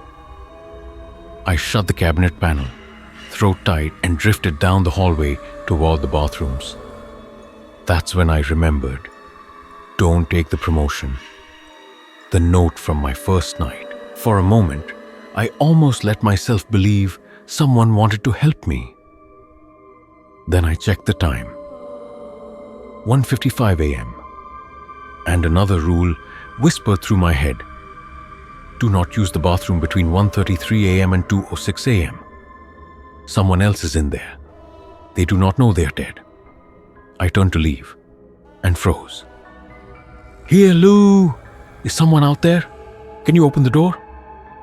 The voice was faint, muffled by the door, but unmistakably human. The rule never said I couldn't talk, and I don't know if it was desperation or plain stupidity. But against my better judgment, I talked. "Just don't open the door." I swallowed hard. Who are you?" The voice brightened instantly, full of desperate hope. "Oh, finally. My name's Selene. You scared me. I thought I was stuck here alone forever. Are you a customer?" "No," I said carefully. I work here. There was a pause, then confusion. But I work here. Wait, what? Who are you? I'm Remi. Another pause. I don't know a Remi. When did they hire you? Are you sure you work here? Yeah, I am pretty sure, I said, thinking of all the times this store had tried to kill me. When? Celine asked. Because me, Jack and Stacy, we all got hired last month, August. I frowned. August? It's July. And who are Jack and Stacy? The voice gave a small nervous laugh. They are the people I work with. Jack's tall dark hair never stops joking. Stacy's blonde, shy. She doesn't like night shifts. Please tell me they're okay. Because they are supposed to be working, but something happened, so I'm hiding. You should hide too, Remi. I pressed my ear against the door.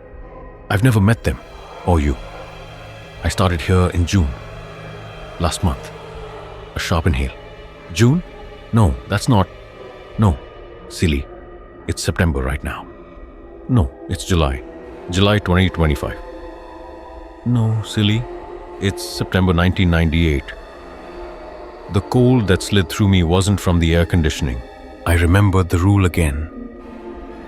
They do not know they are dead. There was no point in arguing. But maybe I could collect some more information about the store. Or maybe about what happened to this Jack and Stacy. Celine, do you know what happened? For a long moment, nothing. Just a slow, uneven breathing. Then, soft and trembling, there was a man. He wasn't right. His skin was so pale it almost glowed. And just looking at him made me feel sick. He came in after 2. Jack was supposed to ring the bell 3 times. That's the rule. But I distracted him. He forgot. And then, her voice cracked. The pale man grabbed him, dragged him into the aisles. I hid in here. I've been hiding ever since. I closed my eyes, now leaning against the door. How long have you been hiding, Celine? Since that night. I still hear him screaming sometimes. It also is really hot in this bathroom. Is the air conditioning not working? I just have to wait until he comes back. Do you think he's okay? Is Stacy all right? My chest tightened so hard it hurt. Celine, I whispered, Jack isn't coming back. No, she said softly, like a child refusing bedtime. No, you're wrong. I just have to wait. And then, silence. Not a whisper, not a breath. For a long moment I stood there, ear pressed against the cold bathroom door. Listening to the weight of that absence, I saw the clock on my phone. It read 2:06 a.m. My throat was raw when I finally muttered, well, I guess now I can use the bathroom. The joke tasted like dust in my mouth as I pushed the door open slowly. Inside, the fluorescent light buzzed weakly overhead, washing everything in that washed-out yellow-gray that makes skin look dead. The stall doors stood open, empty. No Celine, only a single scrap of paper stuffed behind the mirror. The same place I had found the promotion note, written in shaky block letters. My name is Celine.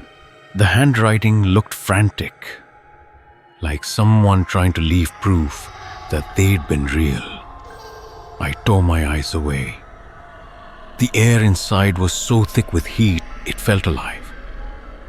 I left to find the ledger. And this time, I wasn't just curious.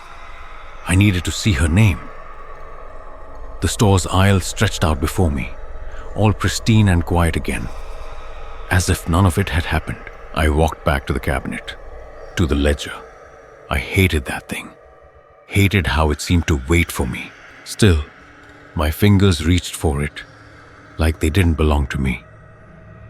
The air around it vibrated faintly, and for the first time since clocking in, I realized I was shaking.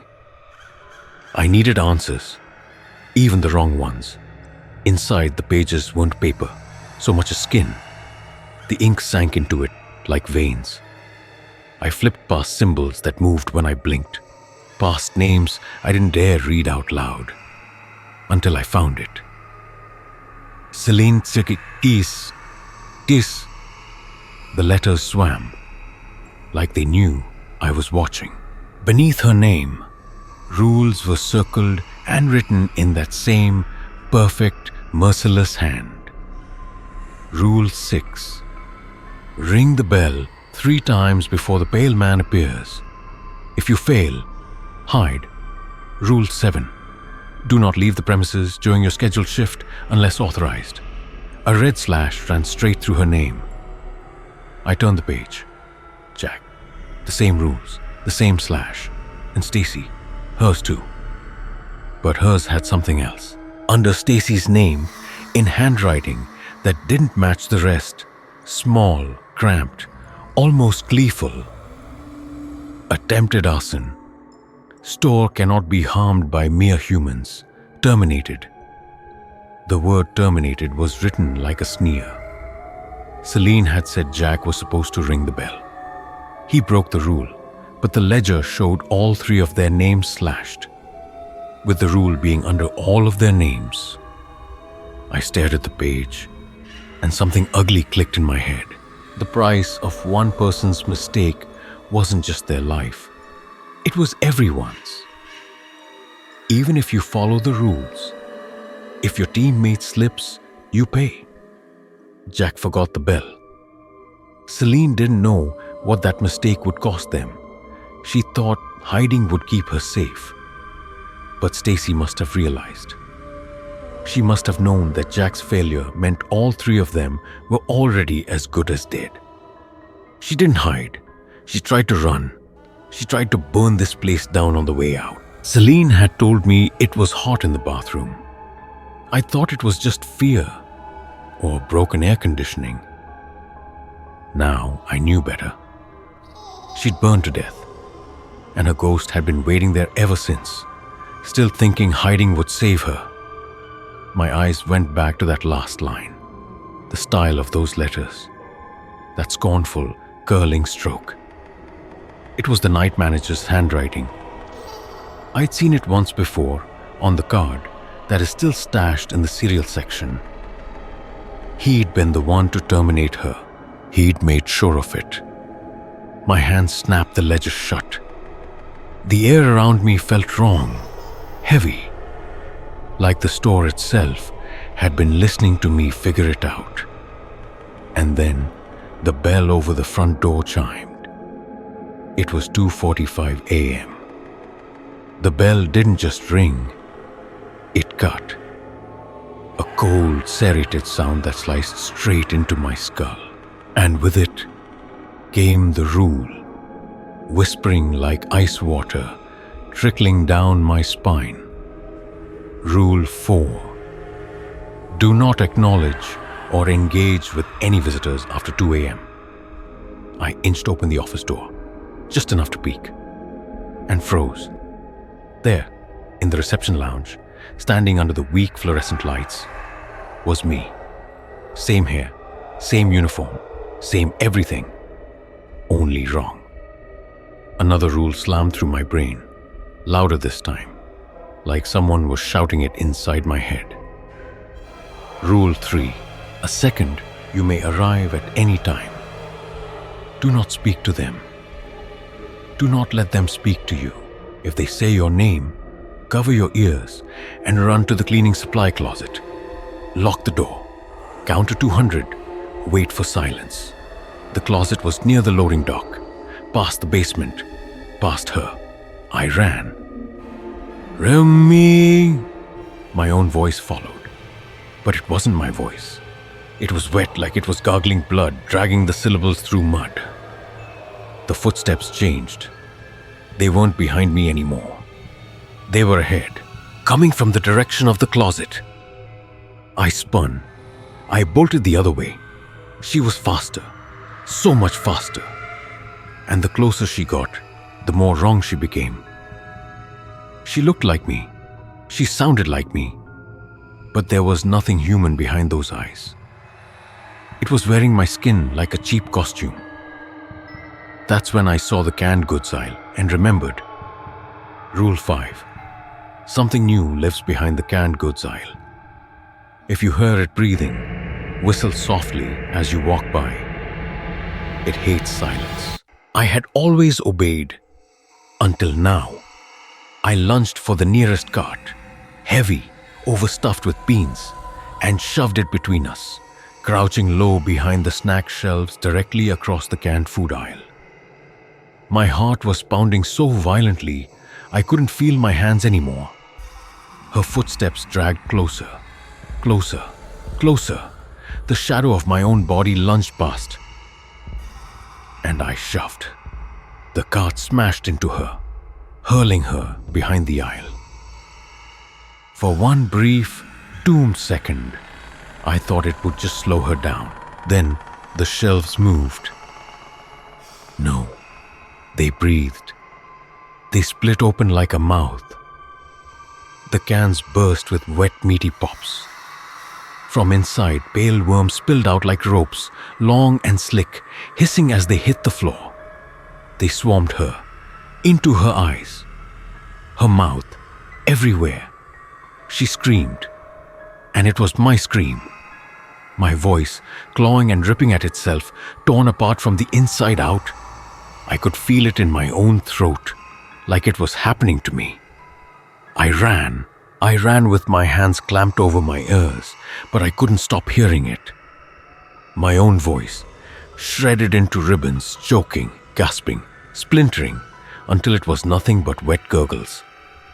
I locked myself in the closet and counted. 200, 201. I counted until my voice gave out. I counted long after the noise stopped. When I finally opened the door, sunlight poured in. The store was perfect again, stocked, clean, no worms, no blood. The cart was gone. The old man was waiting, clipboard in hand.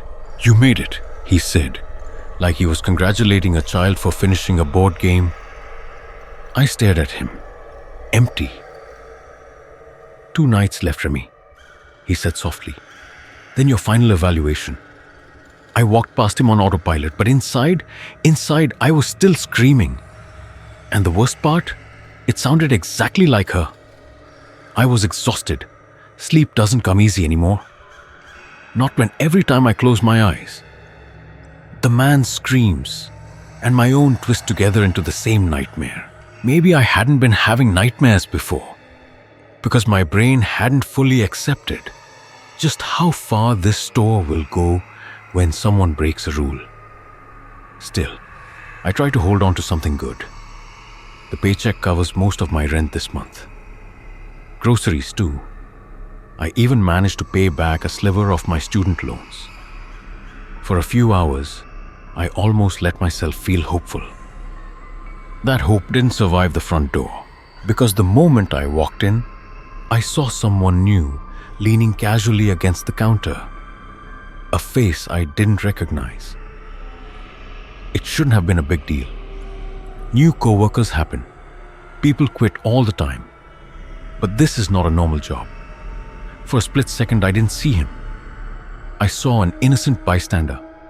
I couldn't save. I saw the man from that night. His skull crushed, the wet crack. That awful scream that kept going even as he was dragged into the aisles. I swear I could still hear it, hiding in the fluorescent hum above us, and looking at this guy. This stranger who had no idea what he'd just walked into. I felt one sharp, hollow certainty. He wasn't going to become another one. Not if I could help it. "Who are you?" The words came out sharper than I meant. The guy looked up from his phone like I just dragged him out of a nap he didn't want to end. Tall, messy dark hair falling into his eyes. A couple of silver piercings caught the harsh overhead light when he moved. He had a hoodie on over the uniform. Casual in that way that either says confidence or I just don't care. When he saw me, he straightened up fast. Like he suddenly remembered this was a job and not his living room. He tried for a grin. Wide, easy, just a little cocky, but it faltered at the edges like he wasn't sure he should be smiling. "Oh, Dante?" he said, rubbing the back of his neck before shoving his hands in his pockets like that would make him look cooler. "You the manager or something?" "No," I said, still staring at him, still hearing that sound. And then, before I could stop myself, You need to get out, now." He blinked, confused. Why? The casual way he said it made my stomach drop. Like he didn't understand what he'd just signed up for. Like he'd walked straight into the wolf's mouth thinking it was a good job. He didn't see how everything in this place was already watching him. I felt a sick mix of pity and dread. "Please tell me you didn't sign the contract," I said, frantic. "Yeah, I did. Like 10 minutes ago." "Wait, who even are you?" That's when the old man appeared in the doorway of the employee office, clipboard in hand. "Your co-worker," he said calmly, looking at Dante. "Old man, we need to talk. Now!" I stormed past Dante into the office. The old man followed, shutting the door behind us. "What the hell are you doing?" My voice came out raw, too loud, like it didn't belong to me. "Giving him a job," he said unfazed. "Like I gave you a job." He turned to leave, but I stepped in front of him. My throat felt tight, my voice cracking.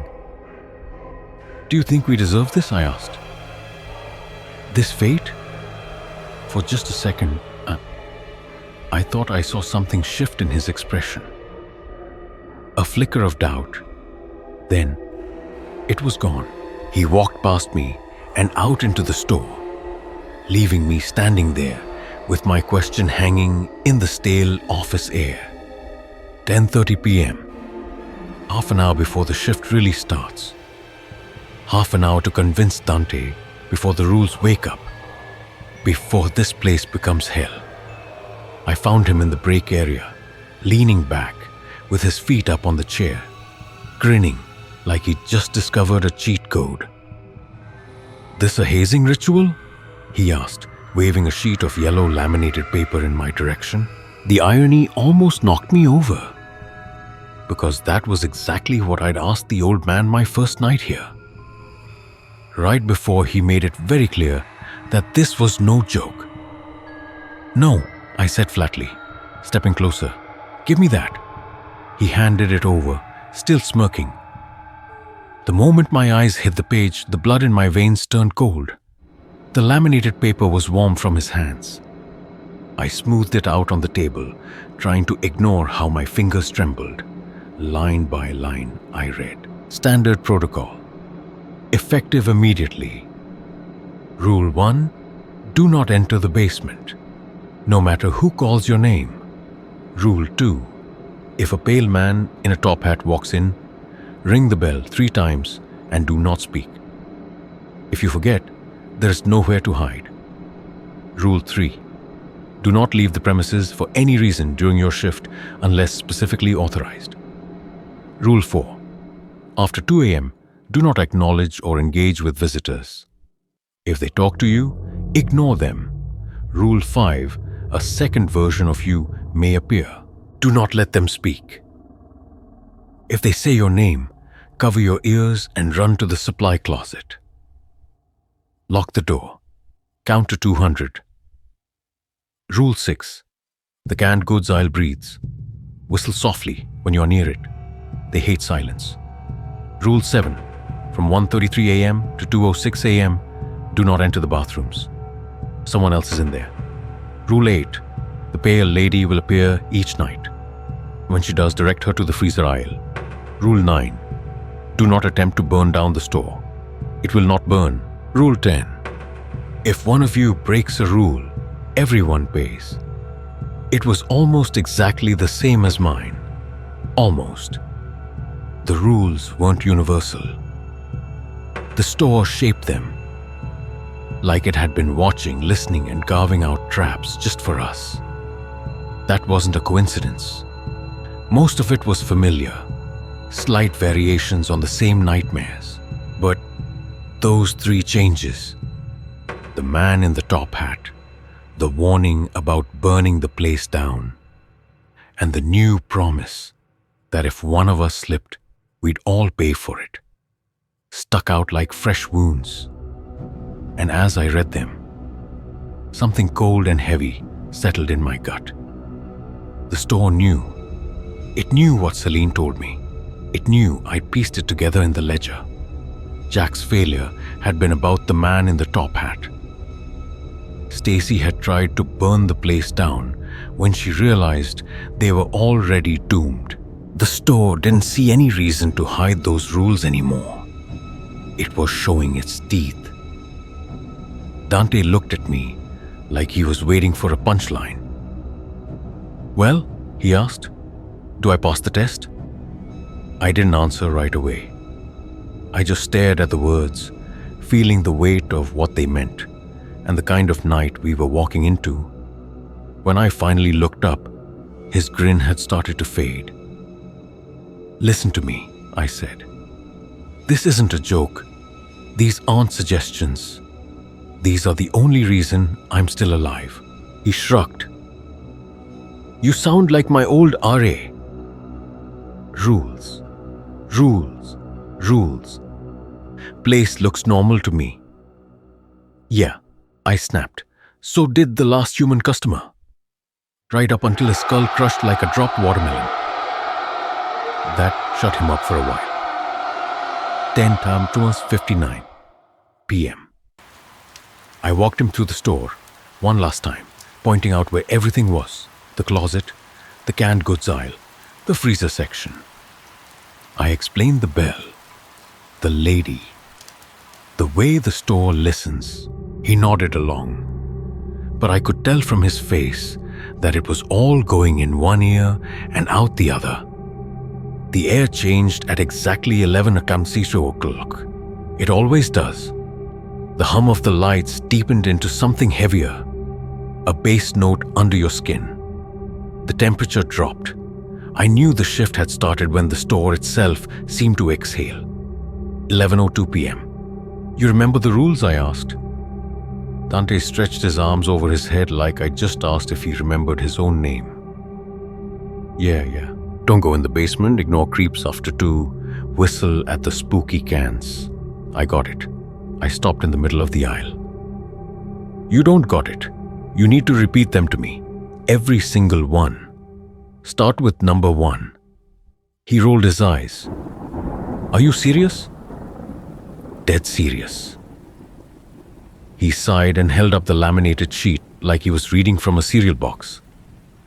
"Don't go in the basement. Ring the bell 3 times if the pale hat guy shows up. Don't leave the building, blah, blah, blah. Look, I can read. I promise." "Reading isn't the same as following." Dante grinned. "You sound like my grandma." I clenched my fists. "Do you think I'm joking?" His grin faltered a little. "I think you've got a very dedicated bit." I didn't answer. The store hummed around us, low and hungry. Dante looked away first. 12:04 a.m. The canned goods aisle was breathing again. Soft, shallow, like the shelves themselves had lungs. I kept my head down, lips barely parting to whistle. Low, steady, just like the rule says. It's the only thing that keeps them calm. The cans trembled faintly as I placed another on the shelf. The label stared back at me. Pork loaf, meat mix, luncheon strips and beans. I know what's really in the cans. I saw it last night. Worms, white as paper, writhing over the shredded remains of me, another me. Through the end of the aisle, I could see Dante. He was in the drinks section, humming loudly as he stacked soda bottles, completely oblivious. He hadn't started whistling. The shelf under my hand thudded once, like something inside it had kicked. I stopped breathing. "Dante," I hissed. He glanced up. "Yeah? Whistle, now," he laughed. I don't know how to whistle.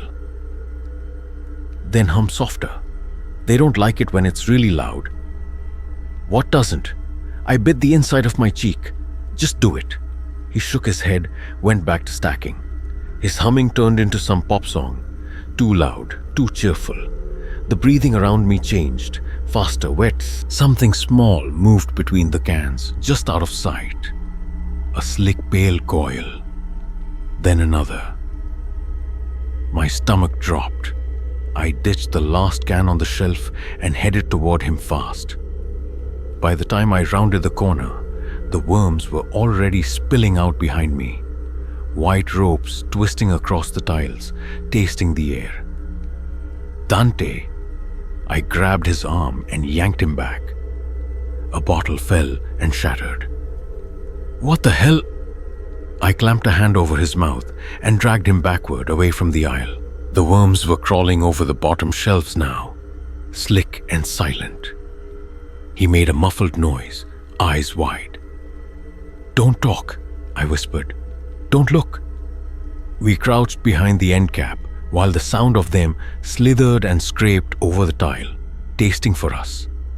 I counted in my head, 1, 2, 3, until the breathing finally slowed again. Only when the aisle fell silent did I let go of his arm. Dante spun on me, pale and shaking. What the hell was that? "Meat-eating worms," I said, low and deliberate. He blinked. "What?" I stepped in close, forcing his eyes on mine. "You don't get a second warning. Slip up again, and it won't just be you they chew through. Do you understand?" Dante opened his mouth to argue, but whatever he wanted to say died on his tongue. I left him there and went to drag in the new shipment. More beans, always more beans. This store was slowly filling with them, like it was planning something. At 1:33 on the dot, the store went still. The kind of silence that presses on your skull. I headed for the bathroom. Celine would be awake. I had questions. I knocked, keeping my voice low. "Hey, Celine," from inside. "Anyone out there?" "Yes," I said. "It's me, Remi." "Hey, Remi, did you see Jack and Stacy today?" I hesitated. Silence pooled between us, heavy as lead. I knew what I had to say if I wanted answers. "They're gone," I said quietly. "Stacy, she went outside, tried to burn the store down, and the pale man got Jack." More silence. "Celine? I'm dead, aren't I?" The words were sharp, cold. "Jack and Stacy are dead too." I couldn't answer, not with anything that would help. "Celine," I said, "do you know what happened to you? To them?" Her voice turned bitter. "Stacy made him angry, the night manager. I burned to death in this bathroom, but Stacy, she always knew something. She had different rules. She never showed us her sheet. Said they were the same. They weren't, were they?" "She had one rule you didn't know," I said, hesitating. "The last one on her list, number 10. If one of you breaks a rule, everyone pays." There was a soft, humorless laugh from inside. "So that's why she ran," Celine said. "She thought she could outrun it. But I heard her screaming when it all started. This place doesn't forgive. It doesn't forget." Her voice dropped to a whisper. "I was in here when the smoke came in. But when the fire spread, I ran. And the flames." She drew a ragged breath. "The flames didn't touch the store, Remi. They only burned us. Everything else stayed perfect." "And Stacy?" I asked. "I saw him," Celine hissed. "The night manager. He came through the smoke like it wasn't there. He found her and tore her apart, piece by piece, dragging her across the floor. Then he threw what was left of her into the fire." That's when I went back into the bathroom to hide. Her words lingered, heavy as the smell of ash that clings to this place like a curse. I swallowed hard. "Celine, Do you know anything else that could help? For a long moment, there was only the slow drip of the tap on the other side of the door. Then softly, "Beware of new rules," she said. "Especially the pale man, the one that killed Jack. He is faster than anything else here. Faster than you can imagine. He doesn't just hunt, he obeys. He is the night manager's hound, and when he's after you, nothing else matters." I pressed my palms to the cold tile. "Then tell me, how do you stop him?" Celine's voice dropped to a whisper. "We've done it before," she whispered. "The night before we died. He came for us. It was my turn to ring the bell. So I rang the bell, 3 chimes, just like the rule says. But it didn't work. He kept coming, out of sheer panic. I held the bell in one long, unbroken chime and held my breath because I was too scared to even scream. And something changed. It twisted him, made him too fast, too desperate to stop. He lunged. I slipped by the entrance, and he overshot, straight through the doors and into the dark. She paused. When she spoke again, her voice had a tremor in it. "But you have to let him get close. Close enough that you feel his breath. And if you panic, if you breathe too soon, he won't miss." That's when the bell over the front door rang. I bolted for the reception lounge. Dante was already there, frozen in place. And then I saw him. A pale man in a top hat stood at the edge of the aisle like he'd been part of the store all along. Skin the color of melted candle wax. Eyes that never blinked. Every muscle in my body locked. "Dante," I whispered, not taking my eyes off him. "Rule 2. "What?" Dante turned. "What guy?" "Oh, hell no. Ring the bell 3 times. Now." Dante stared at him, frozen. The man in the top hat tilted his head. The motion was so slow, it hurt to watch. "Dante," I snapped, "move." That finally got him moving. Dante lunged across the counter and slammed the bell. Once, twice. The third time, his hand slipped. The bell ricocheted off the counter and skidded across the floor. I didn't think.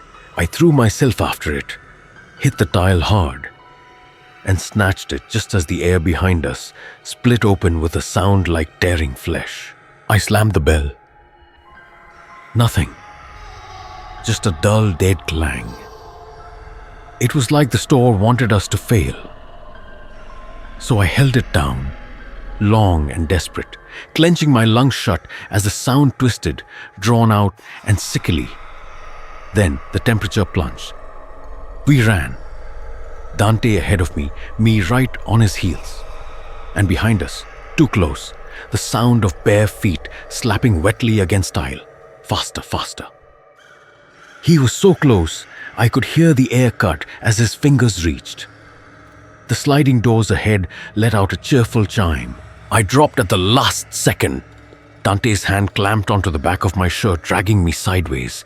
A hand, white, impossibly cold, grazed my shoulder as the pale man missed, his own speed hurling him through the doorway. The door snapped shut and he was gone, leaving nothing but the sting where he almost tore me apart. I touched my shoulder, even through my shirt. It was already numb and blistering around the edges. The flesh burned black and blue with something colder than frostbite. And I knew, with a sick certainty, this wasn't just an injury. The pale man didn't just miss me. He left something behind. Even now, as I write this, my shoulder feels wrong. Too cold. The bruise has a shape. 5 perfect fingers. They're darkening like frost creeping through a window pane. And sometimes, when I close my eyes, I feel a pull. Not from the store, from him. Like he knows where I am now. Like next time, he won't need the doors. I've got to finish this before the next shift starts. Before the rules wake up again. Because if you're reading this and you ever see a pale man in a top hat, don't wait. Don't hesitate. And whatever you do, don't ever answer a job posting at the Evergrove Market. The bruise on my shoulder was still there when I came back the next night. 5 perfect fingerprints, dark and blooming like frostbite beneath my skin. The old man was already waiting by the counter, as if he hadn't moved since the last shift. "One night left," he murmured. "Until your final evaluation?" His voice was soft, but the weight of it hit me like a punch to the chest. After everything, I'd almost managed to forget that tomorrow might decide whether I live or die. Across the store, I spotted Dante. He looked off, gaunt, eyes red-rimmed and sunken, like he'd cried until nothing was left. His body seemed lighter somehow, like a balloon with all the air let out. No one walks away from this place unchanged. Not really. "You okay?" I asked, laying a hand gently on his shoulder. He jerked back hard. Then, seeing it was me, he wilted. "Oh, it's you," he muttered, eyes twitching from shelf to shelf like something might leap out. "Yeah, I'm fine." He didn't sound fine. He sounded like a cornered animal. "You sure, Dante?" "Yeah, Remi, I'm fine," he repeated, too quick, too flat. An answer rehearsed, not felt. I didn't push. Pity crawled down my throat like a swallowed stone. Then he tried to smile. Tried and failed. "It's a holiday tomorrow," he said. "We get the night off." The words hit like ice water. This meant one thing. Tomorrow night, I'd be here, alone, for my final evaluation. "Not for me," I said, avoiding his gaze. "Why not?" he asked, confused. I forced the words out. "My evaluation," I said again, slower this time. He frowned. "What even is that?" "I don't know," I admitted. "Not even the old man." "Let's look on the bright side," he cut in. 5 more days, right? Then we're both done." I stared at him. "What?" "Our contract," he said, like it should have been obvious. "It's for a week, 7 days. After that, we walk." I stared at him. "Dante, I signed for a year." He froze. "What?" he whispered. "A full year? Why is your contract different?" His fragile grin shattered. Color drained from his face. Before he could answer, a voice behind us cut the air like a blade. "Because some of you aren't meant to last longer than that," said the old man. We both jumped. I hadn't even heard him approach. He stood just a few feet away, holding that blank clipboard like it weighed 1,000 pounds. "What does that mean?" I asked. He didn't answer me. He looked only at Dante. "Some people burn fast," he said. "The store knows. It always knows how long each of you will last." Then quieter. "Some don't even make it a week." And then he turned, his shoes silent against the tile, and disappeared back into the fluorescent hum. I turned to Dante.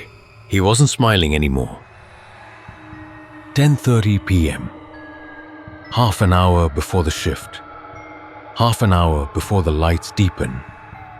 The hum drops an octave, and the store starts breathing again. I dragged Dante into the break room and shut the door behind us. "Sit," I said. "I only have 30 minutes to tell you everything." He blinked at me, thrown by how serious I sounded. But he sat. Nervous energy radiated off him. His knee bounced like a jackhammer. I started with the night manager, the ledger, the souls in the basement, then Celine and the pale lady, and the baby crying in aisle 3, and the suit guy outside the glass doors that sticks rules to doors. I told him about the thing I locked in the basement my first night, and the human customer who got his head eaten by a kid. About the breathing cans, the other me All of it. No sugarcoating. Every rule. Every horror. By the time I finished, the color had drained from his face. When I finally paused for breath, he gave a shaky laugh. Cool. Starting strong. I gave him a look. Hey, I'm trying, he said, hands up. So, reflections stop being yours after 2:17 a.m. if you look... What? Don't look away? Keep eye contact, I said. It gets worse if you're the first to break it. And the baby? If you hear crying in aisle 3, you run. Straight to the loading dock. Lock yourself in for 11 minutes. No more, no less. He squinted. Seriously? You think I'm joking? I rattled off the rest. The other version of yourself, the sky you never look at, the aisle that breathes, the intercom, the bathroom you never enter, the smiling man at the door, the alarm, and the voice that screams a name you never answer, and the laminated rules, the basement, the pale man, visitors after 2, the pale lady, don't burn the store, don't break a rule. By the time I finished, he wasn't laughing anymore. 11:00 p.m. The air shifted. It always does. The hum deepened into a low vibration under my skin. The store exhaled. And just like that, the night began. Dante followed me out of the break room, hugging his laminated sheet like a Bible. He was jumpy, but I could see hope in him still. A stupid kind of hope that maybe if he did everything right, this was just another job. I almost envied him. 2:17 a.m. So far the shift had been normal, or as normal as this place ever gets. The pale lady had already come and gone. The canned goods aisle was calm, just breathing softly under my whistle. I was restocking drinks when I realized Dante wasn't humming anymore. Then I saw him, standing in front of the freezer door, staring at something in the glass. Dante, I whispered, don't look away. He jumped, about to turn, and I grabbed his arm hard. Rule, I hissed. You looked at it. He nodded, slow. His face was white as the frost on the glass. What do you see? Not me, he whispered. His reflection was smiling, too wide, its hand pressed against the glass like it wanted to come through. Don't break eye contact, I said, my voice low and sharp. No matter what. It tapped once on the other side. A dull, hollow knock. Its fingertips tapped against the glass again. Once, twice, 3 times. The sound echoed like something hollow inside a skull. Don't blink, I whispered. Don't you dare blink. I can't. Dante's voice cracked. The reflection tilted its head. Wrong. Too far. Until its ear was almost touching the end of its neck. Its grin stretched until the corners of its mouth split like paper. The frost on the inside of the freezer door began to melt around its hand. Water streaking down like tears. And then it pressed its face against the glass, smearing cold condensation as it whispered something I couldn't hear. Only Dante could hear it. His lips parted, soundless. Dante, I snapped. Do not answer it. The reflection lifted its other hand and placed one finger against the glass. Then another. Then another. Slowly, it spread its palm wide, mirroring his own. Desperate, I tried one of my old distractions. The same one that had worked once before. Siri, play baby crying noises, I muttered, loud enough for the phone in my pocket to obey. The wail of a baby filled the aisle. The reflection didn't even blink. It didn't so much as twitch. Just kept grinning. The store was learning my tricks. The reflection's grin widened, as if it was pleased I'd even tried. It tilted its head farther. An inhuman angle, vertebrae cracking like breaking ice. "Remi," Dante whispered, his voice strangled. "I can't move." "You don't need to move," I said, forcing my voice to stay steady, even as cold prickled up my arms. "Just don't look away, no matter what happens." Behind the glass, its lips began to move faster. The words were still silent to me, but I could see them crawling under Dante's skin, worming their way into his head. His face crumpled like someone had just whispered the worst truth he'd ever heard. "Dante," I barked, "do not listen." His pupils blew wide. His breath came in short, sharp bursts. And then, for just a second, his eyes darted toward me. It was enough. The reflection surged. The glass rippled like liquid, hands exploding through and clamping around his neck. I lunged, grabbing his hoodie and pulling back with everything I had. But the thing was strong. Its strength wasn't human. Inch by inch, it dragged him forward. Half his torso already sinking into the door like it was swallowing him whole. His arms thrashed wildly, but there was nothing to grab. Only that slick, freezing surface. His nails scraped along the tile, leaving white trails. I could feel his hoodie stretching in my fists, the threads cutting into my palms. Any second it would rip. The cold radiating from the glass was so intense, my knuckles went numb. My breath came out in fog. And then I saw it. His reflection wasn't just pulling him in. It was unspooling him. Pieces of him, thin strands of light, skin, memory, were dragging off him like threads from a sweater, pulling into the glass. "Dante, fight it," I yelled, bracing my feet on the tile. My palms burned from the ice-cold condensation slicking his clothes. Inside the glass, the reflection's face met his. Teeth too sharp, mouth too wide, breath frosting over his skin. "Don't look at it," I yelled, yanking harder. "Don't you dare give it any more." But Dante's eyes were locked on the things. I saw his pupils quiver, like the reflection was tugging at them from the inside. Like he couldn't look away if he tried.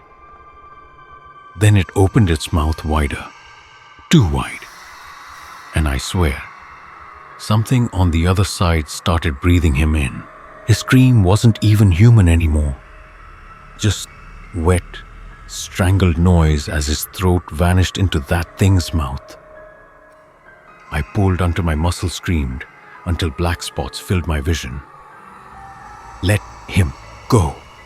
The glass buckled around his chest as it started to suck him through. And then, the world stopped. A cold deeper than ice dropped down my spine. And for a moment it felt like the whole store held its breath. A voice, calm and level, cut through the hum of the lights like a blade. "That's enough." The reflection froze mid-motion, mouth hanging open. The glass solidified around Dante like concrete, holding him halfway in and halfway out. He slumped forward, unconscious, as the thing behind the door started writhing, pressing against the ice but unable to move. The voice came again, unhurried. "Release him." The hands on Dante's throat started to smoke, like dry ice under sunlight, before they crumbled away into pale fog. I dragged him out and fell backward with his weight, just as the surface of the glass hardened completely, leaving behind only that wide, hungry grin pressed flat and faint behind it. And then I looked up. The night manager was standing in the aisle, perfectly still, like he'd been watching the entire time. He closed the distance without a sound. One second he was standing at the end of the aisle. The next, he was right in front of us. A gloved hand clamped onto Dante's hoodie. Effortless. He tore him out of my arms and threw him aside like he weighed nothing. Dante hit the tiles hard, skidding into a shelf, coughing and wheezing like a crushed worm. The night manager didn't even look at him. His attention was on me. "You really do collect strays, don't you?" His voice was soft, too soft. It made the hum of the lights sound deafening. First Celine, now this one. "He didn't know," I said, my voice trembling. It was a reflex. "Reflex," he repeated, tasting the word like it was foreign. His gaze slid to Dante. "Tell me, insect, did you think the glass was yours to look into?"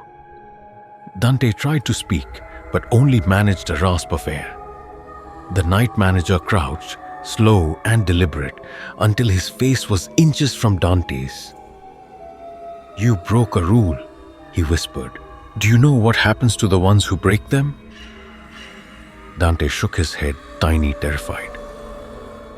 "You die," he said simply. "But tonight, you will not. Do you know why?" Dante couldn't answer, couldn't even breathe. The night manager straightened, towering over both of us. His eyes found mine again. "Because," he said, "I'm interested in you, Remi. And I'm curious to see if you survive tomorrow." He stepped closer, and I had to force myself not to flinch. "I'm a busy man," he said, his voice like a cold hand curling around my spine. "I don't waste time on things that aren't promising." His gaze slid to Dante, disinterested, dismissive, like he wasn't worth the oxygen he was using. "This one?" he said, voice almost bored. "A distraction. Don't make me clean up after him again." He gestured toward Dante like he was pointing at a stain. "Consider this an act of mercy. That's why some of you only last a week, then quieter, deadly. Don't expect mercy again." Then his gaze sharpened, cold and surgical. "And Remi," he said softly, "Selene has been opening her mouth far too much for someone who abandoned her friends. She made Stacy desperate enough to set fire to my store. That bathroom she's chained to, that's no accident. That's what she earned."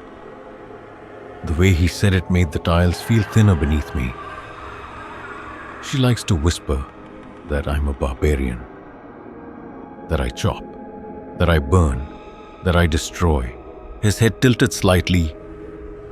"But I find eternity far more elegant. I prefer to keep them here, to trap them, to let them unravel slowly. That is punishment." His lips curved into the faintest suggestion of a smile. "Since Celine seemed to think getting chopped up is a fitting fate, I have decided to let her experience exactly that. Piece by piece. Forever." He straightened, his stare pressing down on me like a hand tightening around my throat. "Don't mistake me for what she told you," he said. "And don't make me deal with you the way I'm dealing with her." And then he vanished. For a moment, there was nothing. No hum from the lights. No breath. Just silence. Then, like a slow tide, the store exhaled again, and the weight pressing down on me finally lifted. I ran to Dante. He was still on the floor, pale and shaking so violently, I thought his bones might rattle apart. "Can you move?" I asked. He nodded weakly, so I helped him sit up. His hoodie was damp with cold sweat. "What did it say to you?" I whispered. His eyes flicked toward the cooler doors and back to me.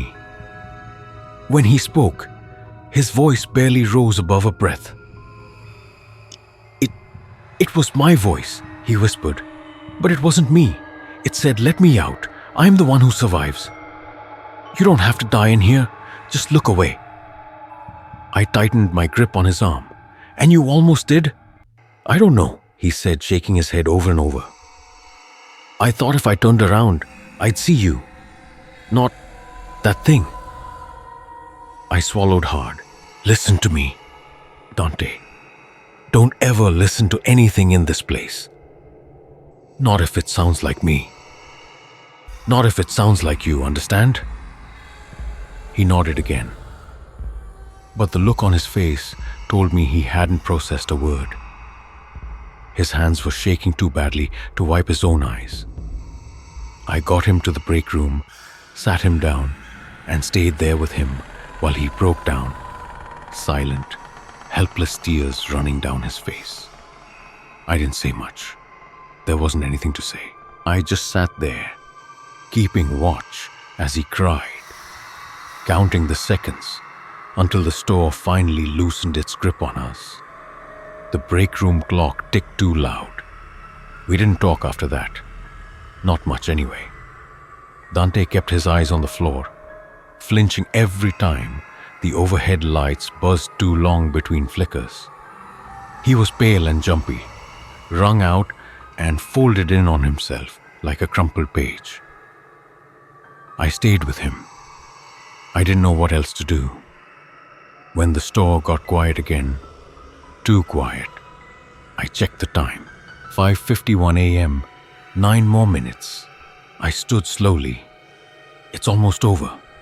Dante looked up at me, his face hollow. Does it ever end though? Really? I didn't answer. We both already knew. The lights pulsed once, then settled. A soft metallic ding sounded somewhere near the front registers, like a cashier's bell from a world that didn't belong here anymore. Come on, I said gently. We walk out together. We moved in silence through the aisles. The store, for once, didn't fight us. No whispers from the canned goods. No flickering shadows. Not even the breathing from behind the freezers. Just quiet. Still and waiting. The 5 fingerprints on my shoulder pulsed with heat as we stepped out into the parking lot. The air out here didn't feel clean.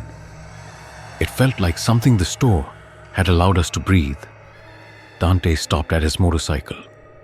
He didn't mount it right away.